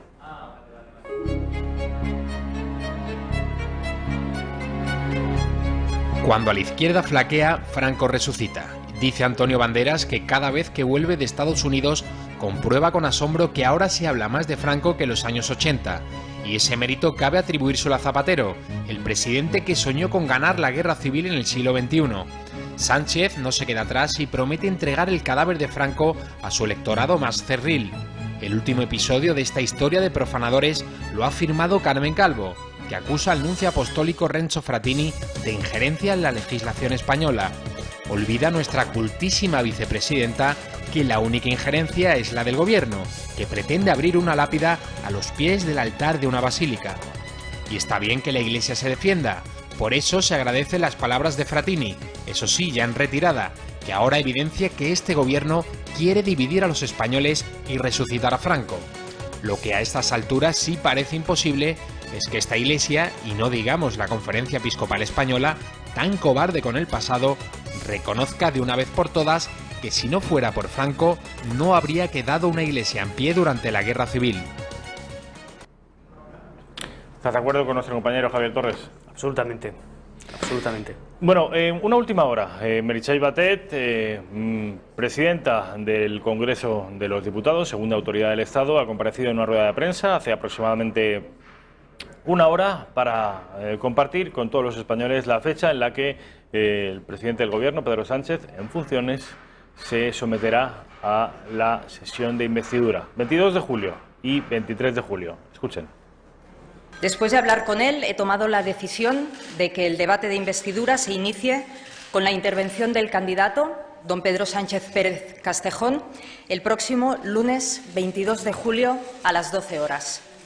A las 4 de la tarde se reanudará la sesión con la intervención de los grupos parlamentarios, de mayor a menor, y el debate continuará el martes 23 de julio, cuando se llevará a cabo, precisamente, la primera votación. Si el candidato no obtiene la mayoría absoluta, la votación subsiguiente, como todos ustedes saben, se produciría 48 horas después, es decir, el jueves 25 de julio. Parece que ya tenemos una fecha para investir al presidente del Gobierno, Pedro Sánchez. ¿Crees que tendrá éxito? Bueno, al parecer, en primer lugar, Pedro Sánchez se ha dirigido a la presidenta del Gobierno para pedirle que tome el día 22 de julio. Esto parece ser que es bastante más tarde de lo que estaba esperado. El PP y Ciudadanos, junto con el apoyo de Podemos, han intentado forzar que la investidura fuera antes y una vez más se constata que el poder legislativo está en manos del poder ejecutivo. Y luego también me asombra que Sánchez se dirija a la investidura sin haber recabado aún los apoyos. Él espera en estos días continuar las negociaciones para que o bien Podemos o bien Ciudadanos, con el apoyo, por supuesto, de los nacionalistas, el PNV, Compromís, Partido Regionalista Cántabro, y con la abstención de algunos de los otros nacionalistas, RC o incluso el mismo Bildu, pueda conseguir alcanzar el gobierno. Yo creo que ellos mismos saben que lo tienen muy difícil, que en primera votación, por supuesto, no van a conseguir la mayoría absoluta y posiblemente tampoco esperen conseguirlo en segunda votación. Más bien, quizás están planteando ya a la vuelta de verano tratar de resolverlo en una negociación rápida, con un Podemos nervioso por conseguir su sitio en el Consejo de Ministros, y si no les sale la jugada ya acudir a unas elecciones, creo que serían en torno al 10 de noviembre. Pero decían, supongo que igual es una estrategia de presión, pero desde el Gobierno decían que la investidura sería en un intento, que a septiembre no íbamos a llegar, que antes íbamos a elecciones. Esa es la amenaza de Sánchez contra Podemos. Les ha dicho, cuidado, que nosotros en verano no vamos a trabajar, sí, que nosotros en verano no tenemos ninguna intención de seguir negociando. Bueno, veremos si van de farol o se animan a continuar las negociaciones en verano. Yo creo que el Podemos se encuentra en una situación de debilidad, una situación en la que todas las encuestas apuntan a que podrían perder apoyo electoral en unas hipotéticas nuevas elecciones, y bueno, veremos a ver cómo continúa la negociación. Podemos, en fin, no se ha tomado nada bien la convocatoria 22-23 de julio, entre otras cosas, dice Irene Montero en un tuit, la razón es que a ellos no les han avisado. Y ellos se supone que son el principal apoyo del Gobierno. El Partido Socialista está jugando con fuego, porque es muy posible que si finalmente no consigue recabar el apoyo de Podemos, vayamos a elecciones.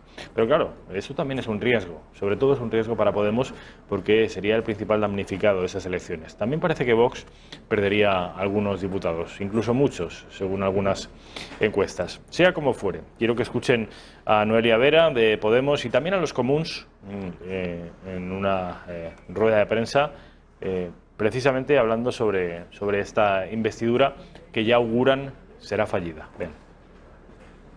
Todavía no hemos recibido por nuestra parte ningún tipo de invitación formal. Cuando eso ocurra, pues por supuesto ahí estaremos con la voluntad que siempre hemos mostrado de llegar a un acuerdo, que creo que es lo que se nos está exigiendo desde el 28 de abril. Con respecto a las expectativas con las que vayamos a esa reunión, pues vamos con expectativas de escuchar una propuesta clara. Como saben y como le hemos ido comunicando durante todas estas semanas, no hay una propuesta formal por el que tiene que liderar el candidato a presidente, por el que tiene que liderar estas negociaciones, ¿no? Estamos a la espera de que Pedro Sánchez nos haga una propuesta formal, detallada, de programa, de equipo, de gobierno en completo, que es lo que estamos deseando para que nos podamos poner a trabajar lo antes posible.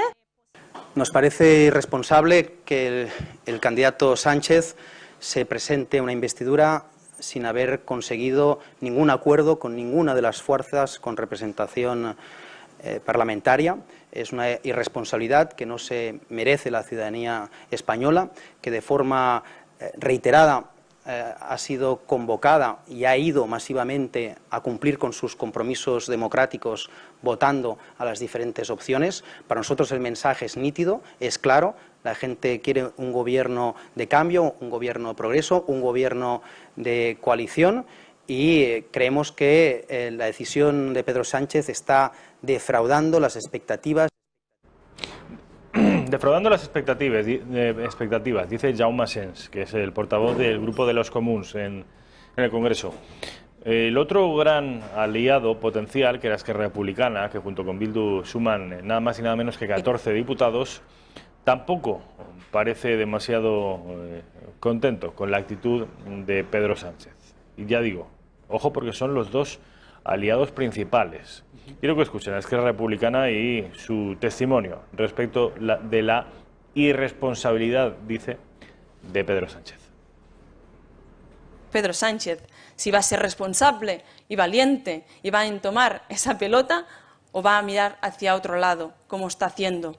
¿Cómo puede ser tan irresponsable de creer que es mejor una investidura fallida que no pas el hecho de poder establecer ya un diálogo y una negociación para poder construir esta solución democrática y esta solución política? Nosotros seguimos apostando por este diálogo, por esta negociación, por poder construir esta solución democrática, y delante siempre ha habido, desgraciadamente, una silla vacía. Por lo tanto, le interpelamos de que respete este resultado de las urnas que hubo el 28 de abril, que respete toda esta gente que votó. Pues los socios potenciales de Pedro Sánchez no parecen muy por la labor, ¿eh? Hasta el momento a Pedro Sánchez le ha salido todo bien. En sus negociaciones y en los movimientos que ha hecho, primero para echar a Rajoy, bueno, primero para hacerse con el Partido Socialista, después para echar a Rajoy y ahora después para ganar las elecciones, ha acertado en su estrategia. Yo, francamente, pienso que él considera que tiene las cosas bastante amarradas y que a la hora de la verdad, tanto RC como el resto de partidos van a responder a lo que Sánchez se está planteando en estos momentos. Y además, en todos los escenarios, Sánchez solo puede ganar. Ahora mismo puede, en el día 20 y tantos de julio, puede conseguir el apoyo de Podemos, puede conseguir la abstención de RC, y si esto no le saliera, yo creo que es un buen escenario donde Pedro Sánchez puede venderse, continuar autopromocionándose y ya llegar a unas elecciones en noviembre, donde Ciudadanos podría hundirse, Podemos vería muy diezmado su apoyo y algunos otros partidos como Vox también se verían afectados, con lo cual yo creo que es una tormenta perfecta para él y no me extrañaría nada que todos los actores, tanto RC como el PNV, como incluso Podemos, en julio cedan y apoyen a Sánchez en una segunda votación. Es posible. Tan desesperados están en el Gobierno de España que la ministra portavoz Isabel Celaá está reclamando el apoyo, viendo que no lo va a conseguir el de los socios naturales, en la izquierda y en la izquierda radical. Está empezando a reclamarlo en el centro y en el centro derecha, hasta el punto de que Pablo Casado ha tenido que salir al paso de esas declaraciones. Quiero que escuchemos, Raquel, primero a Pablo Casado, advirtiendo que él no va a cooperar con el PSOE, que no es su función, la derecha, hacer presidente a un hombre de izquierdas, y luego a Isabel Celaá, la mujer enfadada precisamente porque esta gente del PP también le da calabazas. Vean. No cooperaré, ni activa ni pasivamente, para que el Partido Socialista siga igual. Creo que mi tarea y la de mi partido es muy clara: reconstruir el pilar derecho de nuestro sistema y señalar el camino para la reconstrucción del pilar izquierdo, animando a que se haga. El Partido Popular ha cometido errores, sin duda, pero nunca ha actuado deliberadamente para apartar del juego político al Partido Socialista. Jamás. Y jamás lo hará mientras yo sea presidente. Pero una cosa es no querer apartar del juego al socialismo y otra aceptar el cambio de reglas del juego que el socialismo quiere imponer. El problema aparece cuando se rechaza la única salida posible, cuando se rechaza la responsabilidad y, por tanto, se rechaza también cualquier rectificación que explicite, como error catastrófico, la pretensión de excluir al PP y de colocar a los nacionalistas y los radicales como socios preferentes. No, pues me parece una contradicción, es decir, en sus propios términos. Estamos en un ámbito universitario y yo creo que es un lugar extraordinario para ejercer la lógica.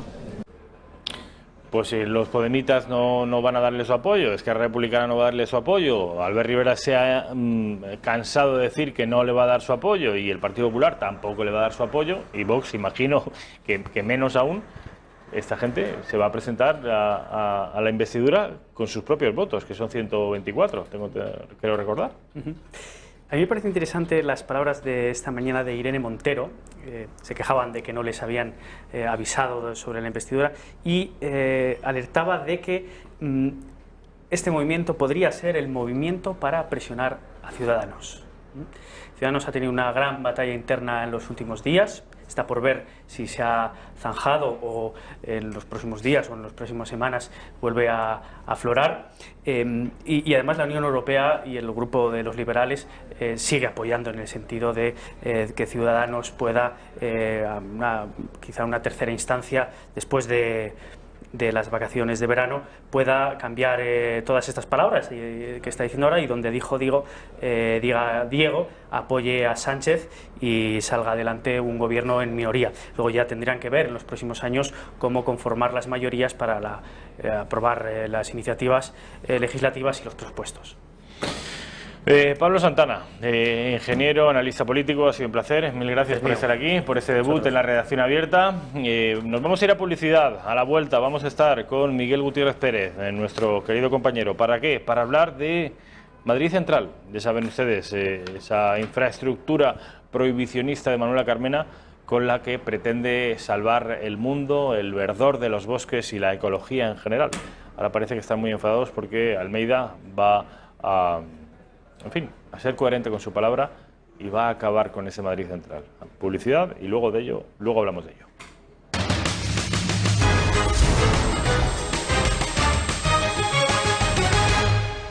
Ya estamos de vuelta en la redacción abierta a las 13:51 minutos de la tarde, 12:51 en las Islas Canarias. Don Miguel Gutiérrez Pérez, ¿cómo estamos? ¿Buen nombre? Huesca, muy buenas. Muy buenas. Les decía a los espectadores que les íbamos a hablar, sobre todo les interesará a los que vivan en Madrid, en la capital de España, que son muchos de nuestros espectadores, un porcentaje bastante amplio, que nos siguen desde Madrid, desde la capital, porque el nuevo alcalde, José Luis Martínez Almeida, del Partido Popular, se ha propuesto ser coherente con las promesas que hizo durante la campaña electoral y liquidar Madrid Central. Ya saben ustedes que ese sistema de cámaras de videovigilancia que prohíben o que evitan que los coches que sean, a juicio de la anterior alcaldesa Manuela Carmena, que sean contaminantes, entren en la almendra central de la ciudad. Cuando hablamos de la almendra central estamos hablando prácticamente de media ciudad, es una cosa gigantesca.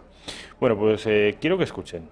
Primero, quiero que vean algunos de los partidarios de ese Madrid Central, que no son otra cosa que partidarios de la alcaldesa Manuela Carmena, manifestarse ayer en Madrid. Raquel, a ver si podemos ver en esas imágenes. Estos son activistas de Greenpeace que trataron de encadenarse a la entrada de Madrid Central para evitar el paso de vehículos. Trataban de coartar la libertad de los vecinos de Madrid y de impedir la normal circulación de los vehículos en la capital de España. Respeta Madrid Central. A esta gente, Miguel, habría que decirle respeta el resultado electoral. También habría que decírselo, pero otra cosa, porque no sé si te has fijado, una de las pancartas dice, mira justo aquí, Rafael, 38.000 muertes al año por contaminación en Madrid. ¿Sabes cuánta gente murió en Madrid el año pasado?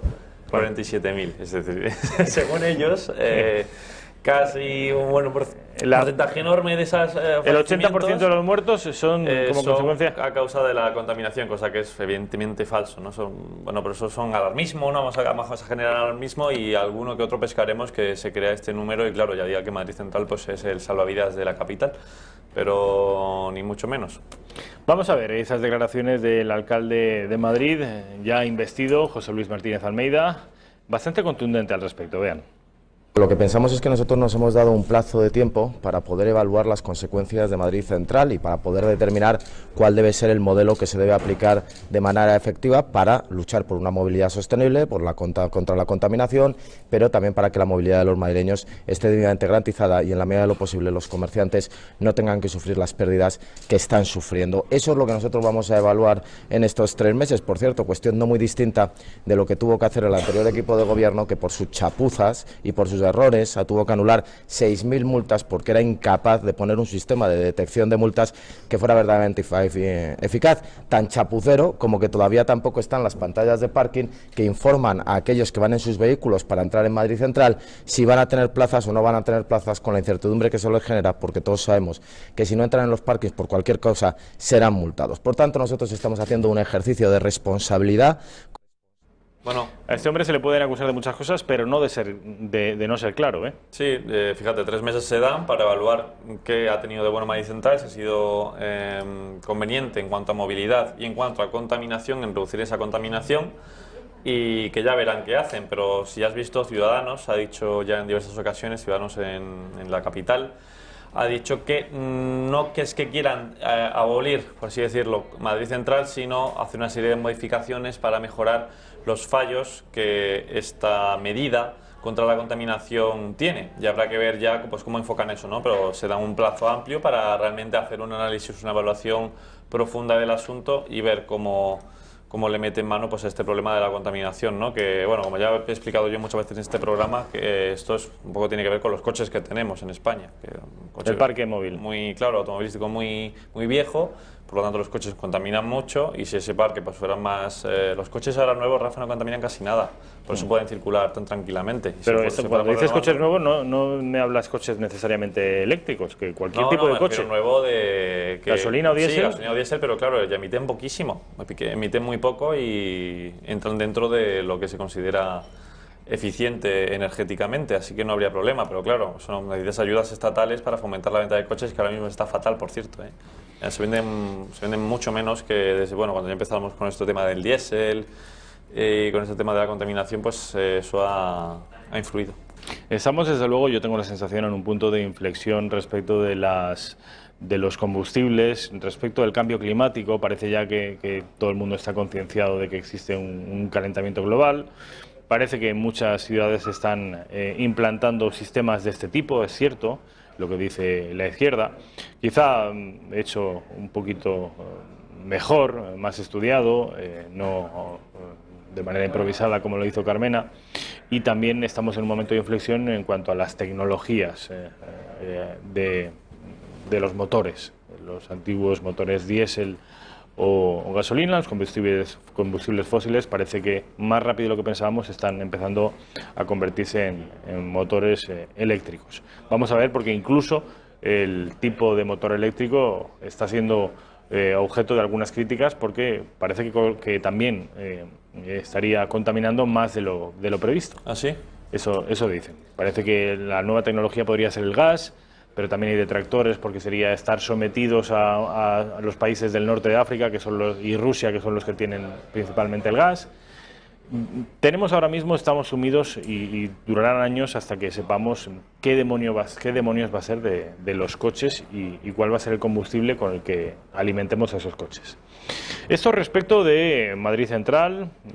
Respecto de la política internacional, ¿tenemos alguna novedad con respecto del conflicto de Hong Kong? Sí, Rafa, ayer tuvo lugar algo bastante grave, ¿no? Estas manifestaciones que van ya 3 semanas en Hong Kong, porque, bueno, hay que recordar que Hong Kong es una región administrativa especial de China, es decir, que tienen lo que allí llaman, como dicen, one country, two systems, un país, 2 sistemas.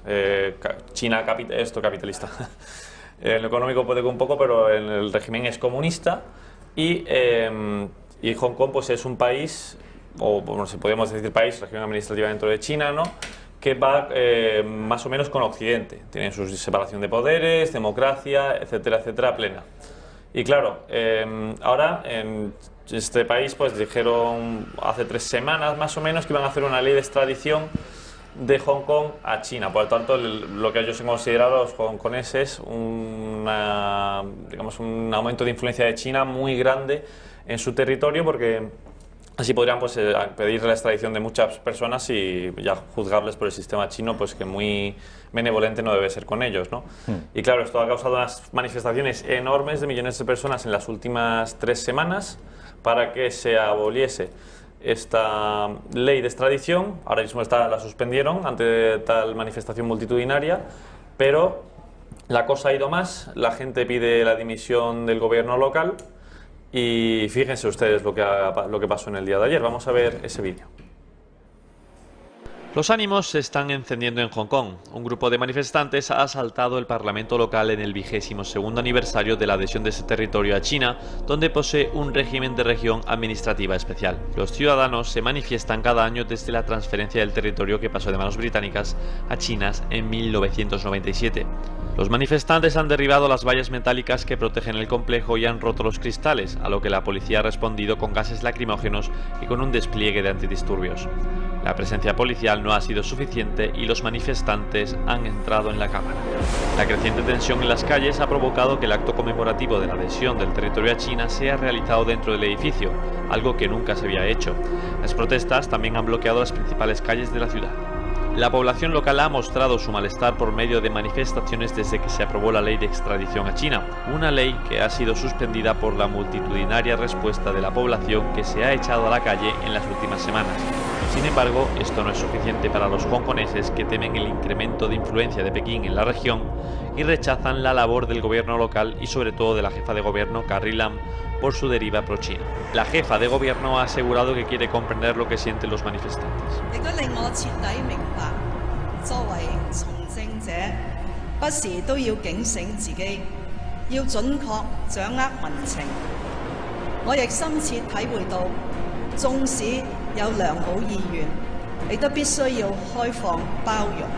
Además, los manifestantes exigen la puesta en libertad de los detenidos durante las protestas y afirman que no dejarán de ejercer la desobediencia civil hasta que no se derogue la ley y disminuya la influencia de Pekín.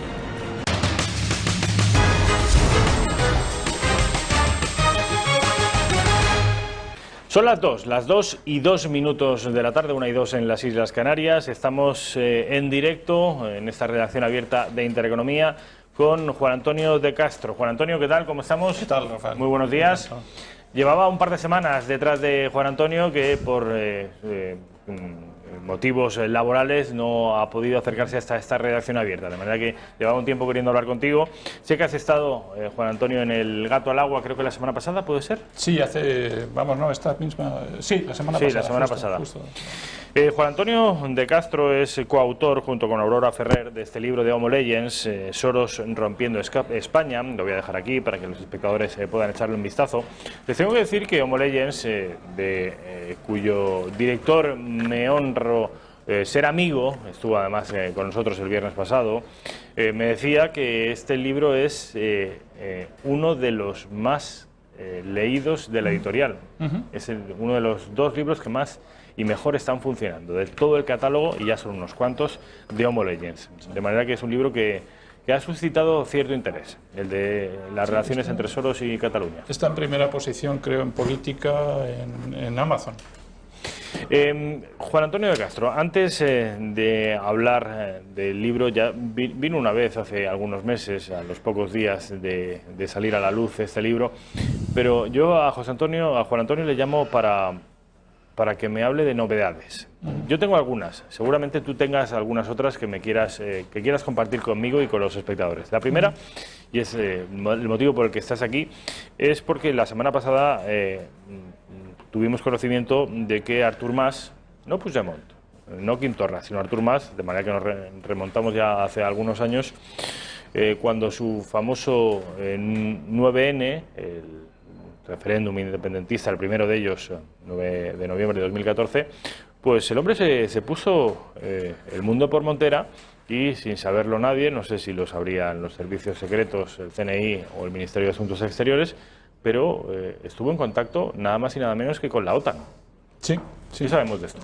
Pues es bastante sorprendente. Hay un artículo que salió de Confilegal narrando esto, pero es verdad que nosotros llevamos hablando de este tema desde hace ya un montón de tiempo, desde que salió el libro, y comentamos las rarezas de que Soros siempre estuviera ligado de una manera o de otra, aparecía siempre ligado a estamentos e instituciones de la OTAN, ¿no?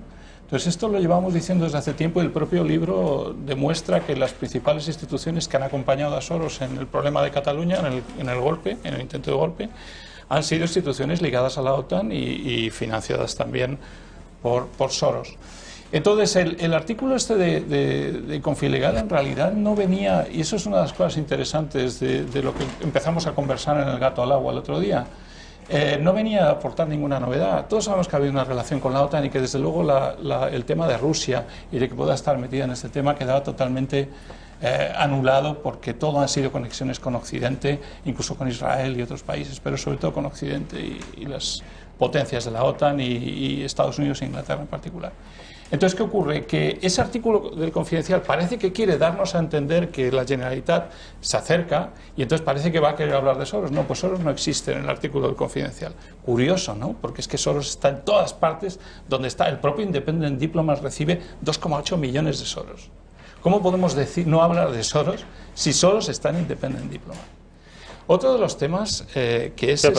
Para que los espectadores no se pierdan. Esto de Independent Diplomat, ¿qué es? ¿Y qué papel ha jugado en Cataluña? Pues quizás es una de las cosas más novedosas que estamos descubriendo, porque Independent Diplomat, en definitiva, es un poco... Bueno, primero es una institución que se dice no gubernamental.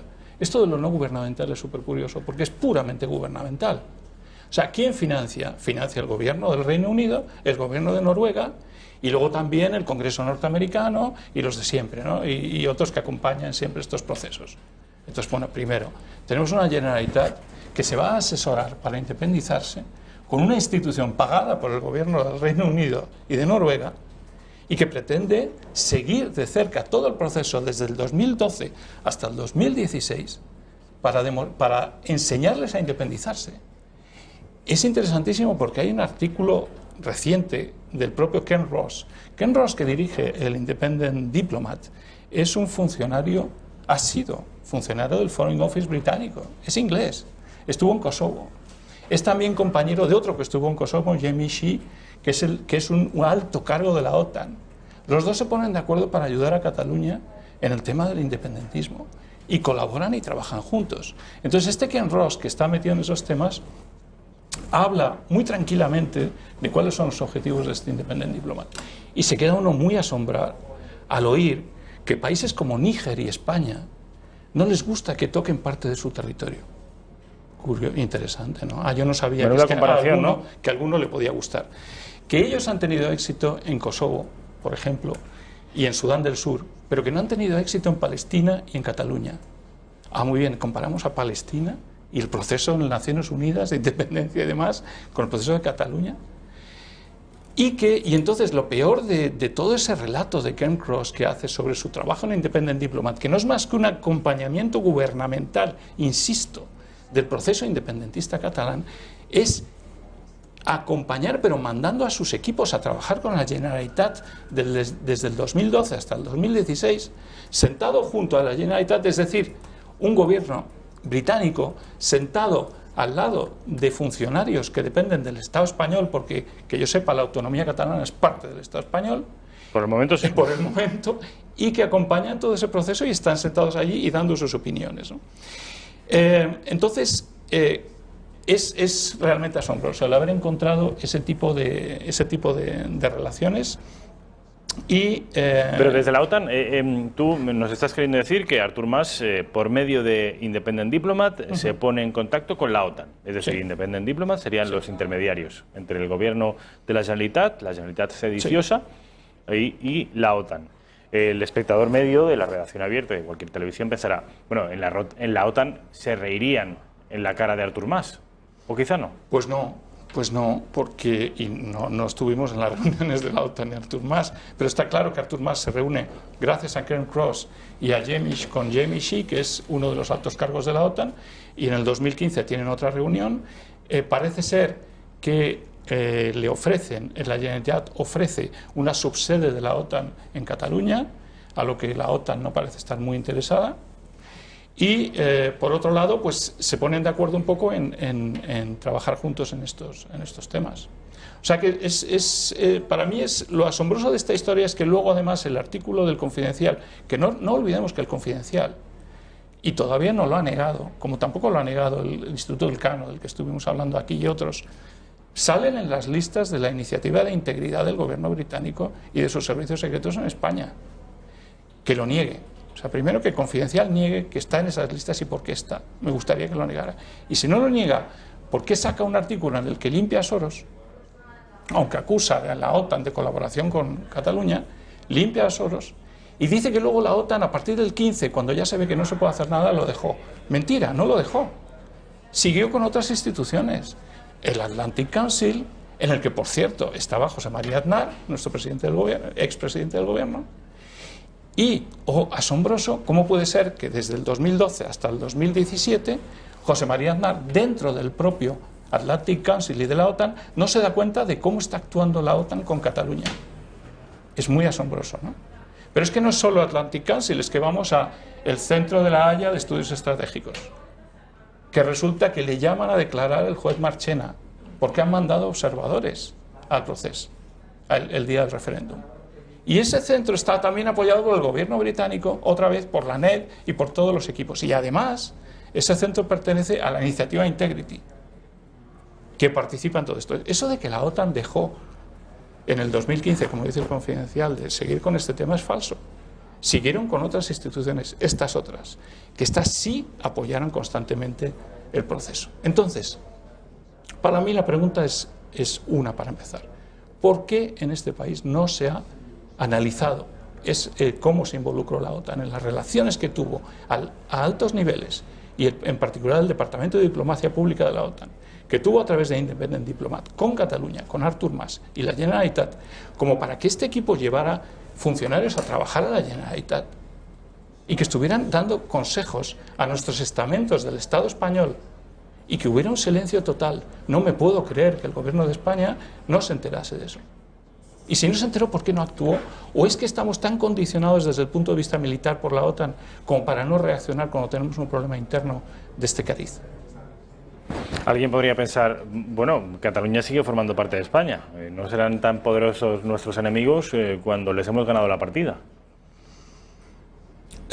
Sí, pero el problema es que esto no se ha acabado. Es que hemos ganado la partida por ahora.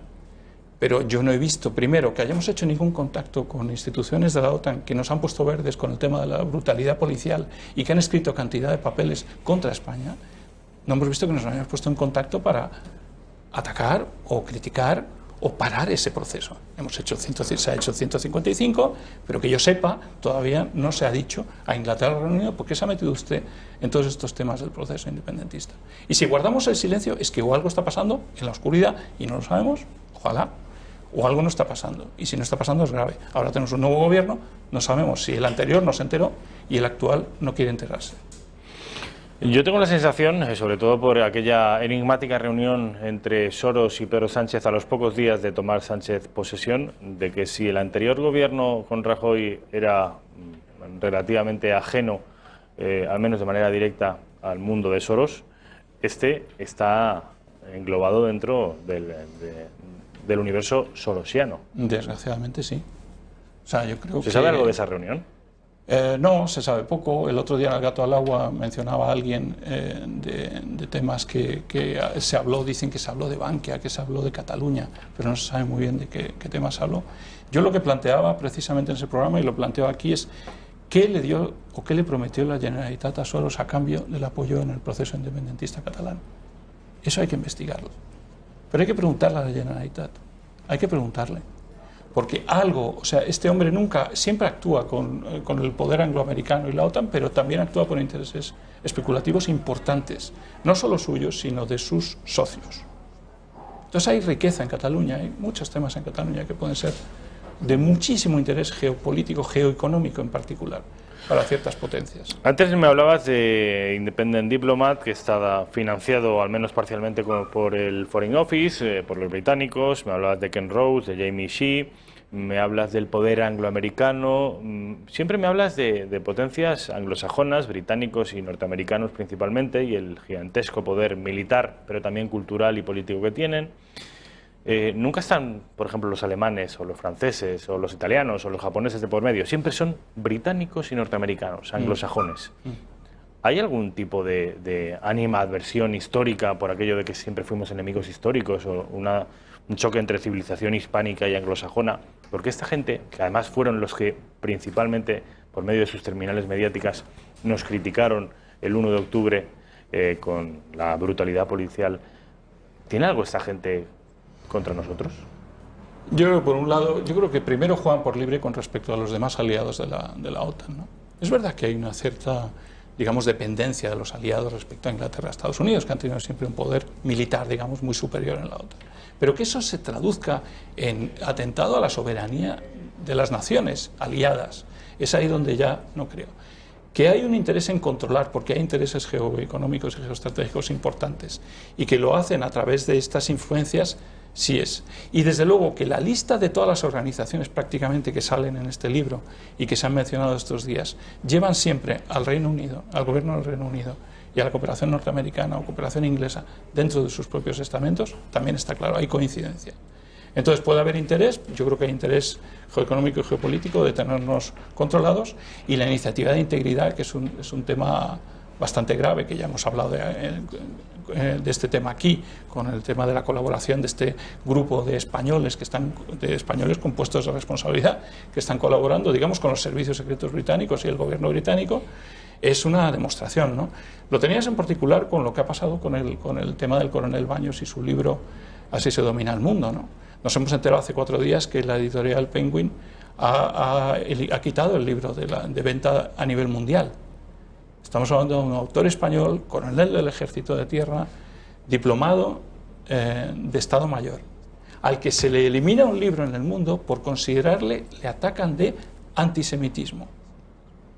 Y entonces me he puesto a investigar. Que es una de las peores cosas que se pueden decir en la actualidad de un señor, que es antisemita. Es como decir prácticamente que es nazi. Es lo que se dice siempre cuando los servicios secretos de un país quieren encargarse de alguien que se está metiendo demasiado en aclarar las cosas. Es demasiado evidente. Y me he puesto a investigar un poquito quién había descubierto esto.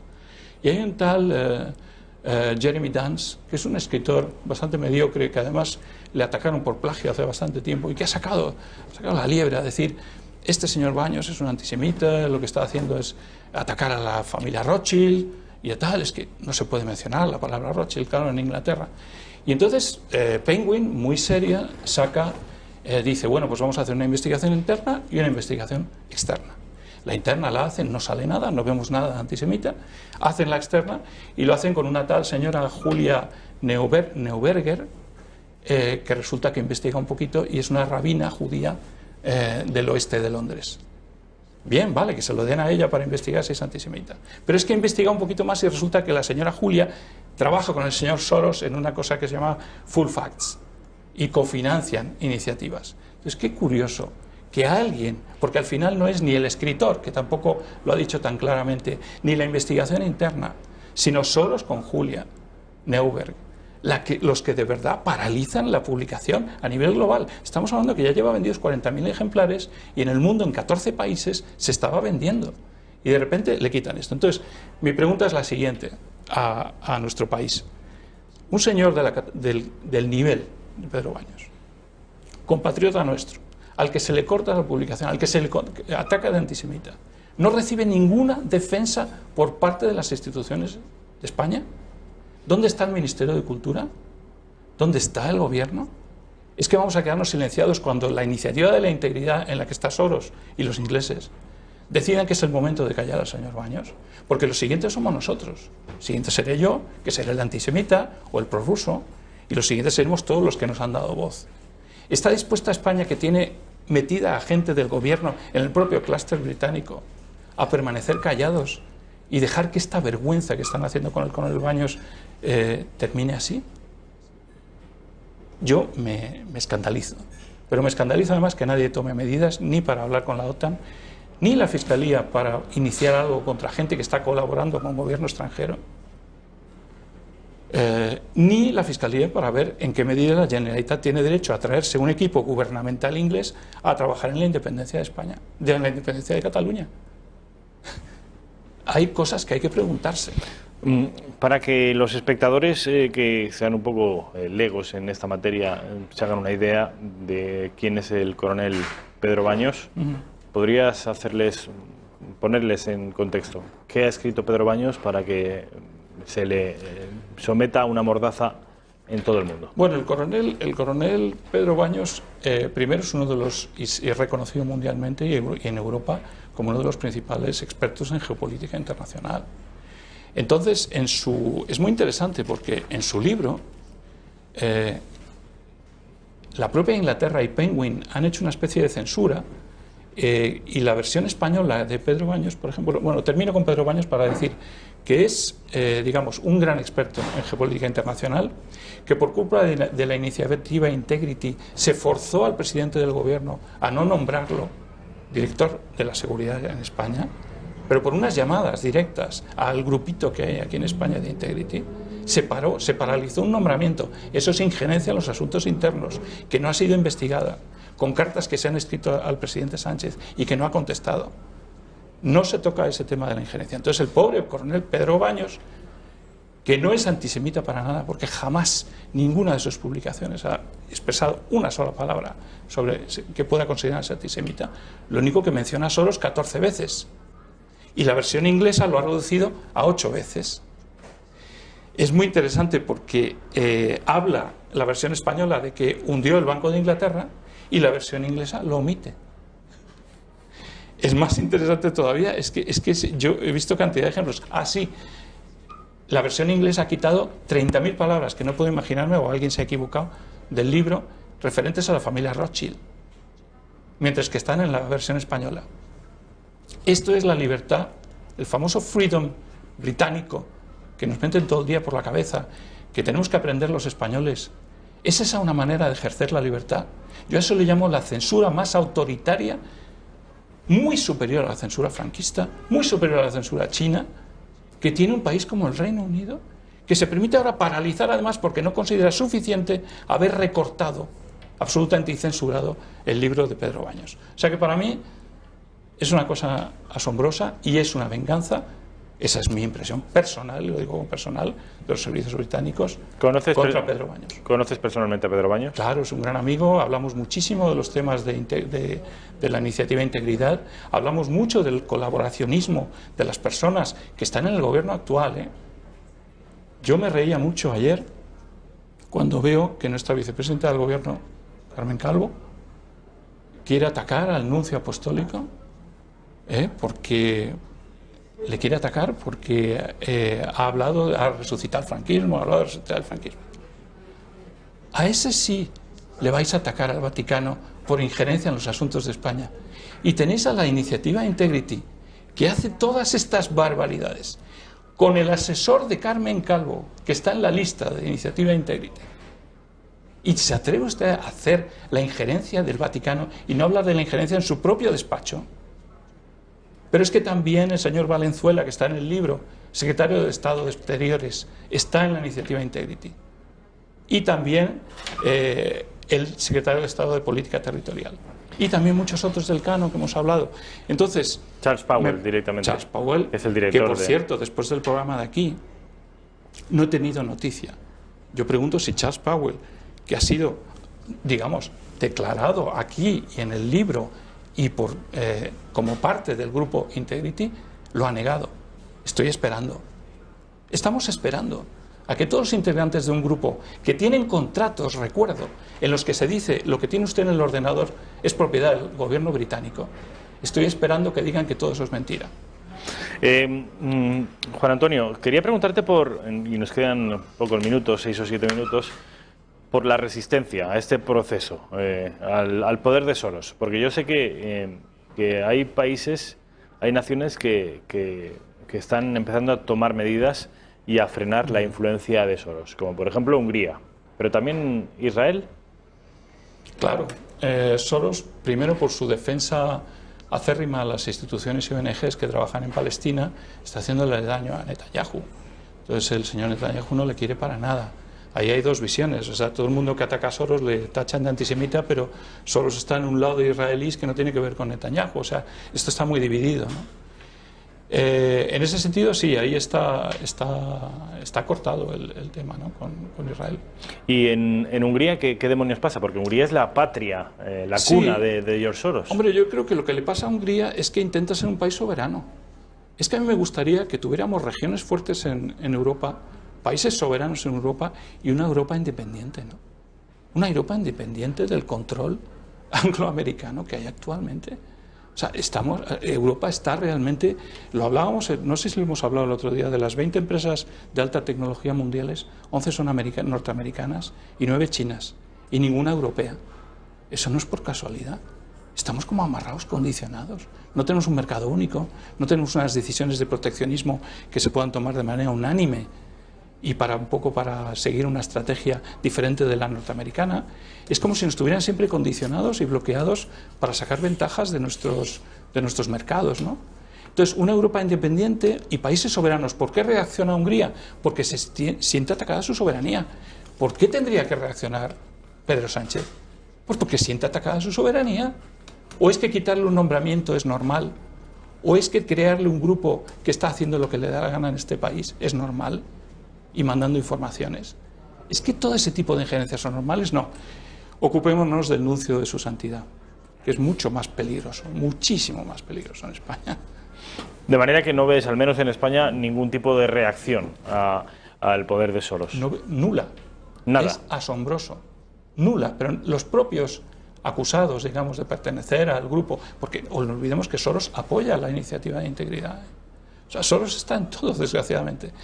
Y aquellos que han visto, por ejemplo, el gobierno de Aznar, que ha visto a Independent Diplomat y a sus funcionarios trabajar en la Generalitat, o no se han dado cuenta, o no tenemos cómo supervisarlo, o cómo no pudimos darnos cuenta, ¿no? Entonces no veo ninguna reacción ni pasada ni actual. El problema yo creo que tiene que ver respecto de las reacciones, estamos hablando de las reacciones al poder global de Soros. Es que todas las reacciones vienen siempre del lado de lo que los medios de comunicación estándar llaman la ultraderecha. La única resistencia a Soros se la planta Marine Le Pen en Francia, se la planta Salvini en Italia, se la planta Orbán y los polacos, o se la planta, en fin, la derecha alternativa o derecha populista. Y esto quizá de alguna manera desprestigie la resistencia a Soros y disuada a muchos de plantarle cara al poder global de Soros. Tienes toda la razón. Y además lo pensaba el otro día, digo, en el fondo, qué mal le viene a los ataques de Soros que siempre estén acusados de ser la extrema derecha. Bueno, tenemos mucho que decir sobre qué es la extrema derecha. Sí, bueno, desde luego. Pero bueno, que se les acuse siempre con esta dicotomía que ha inventado Soros de conceptos de el bueno y el malo, las fobias contra el Islam, contra los homosexuales, contra lo demás. Todo ese tipo de fobias que ha inventado, que en el fondo ha destruido los valores cristianos, incluso judeocristianos que teníamos, con los que funcionábamos fenomenal, y nos ha venido ahora con un decálogo, que el que no lo siga es que realmente es un fascista totalitario. Entonces estamos ahí primero yo creo que estamos como una especie de catecismo nuevo de Soros, que llevamos a esto, que no hay ningún partido político en España, y no he oído mucho a Vox tampoco señalar lo que está ocurriendo, y no sé por qué. Pero me gustaría sobre todo ver al PP hacerlo, ya que a los socialistas, a Podemos y a Ciudadanos va a ser muy difícil, porque están muy influenciados. Y hemos visto con Toni Roldán, que es uña y carne con Soros, lo mismo que el señor Garicano. Y ese grupito es el pro-Soros, que no le ha gustado lo que ha hecho Ciudadanos recientemente. Pero se ve tan claramente los movimientos, entonces lo que extraña es que en este país no haya una reacción clara, porque en Hungría la ha habido, y las extremas derechas europeas, pues es verdad, bueno, no me gusta llamarlas extremas derechas, las derechas europeas no han reaccionado. Vamos, han reaccionado, y en nuestro país no surge nadie. ¿Vox no lo ubicas en la resistencia al poder de Soros? Sí, claro, pero no sé por qué no lo expresa más. Muy tímidamente, quizá. Tímidamente, yo creo que a Soros le tienen miedo hasta su chofer, le tienen miedo a todo el mundo. Es que no veo a nadie, es que te quedas sin dinero, es que te quedas sin carrera. Es que este personaje es un personaje que es capaz de paralizar el libro de Pedro Baños a nivel global. Es un personaje muy poderoso, un personaje multimillonario, un personaje cuyos tentáculos llegan hasta el último rincón, hasta el rincón más insospechado, y tú eres una persona que públicamente das la cara y escribes libros en contra de su poder. ¿Temes algún tipo de señal que te haga saber Oye, te estamos vigilando. ¿Sabemos? No, me lo comentaba Pedro Baños el otro día. Oye, tú y yo estaremos vigilados. Estamos vigilados, está claro. Pero yo creo que no le hacemos dañito. Sí, Pedro Baños le ha hecho daño, publicando a nivel global y mencionando 14 veces a Soros. Sí, claro que le ha hecho daño. Y por eso están paralizando su publicación. Creo que cuando se le hace de verdad daño, sí puede ser peligroso. Juan Antonio de Castro, coautor de este libro, ha sido un placer que estés con nosotros. Mil gracias, Rafa, muy amable.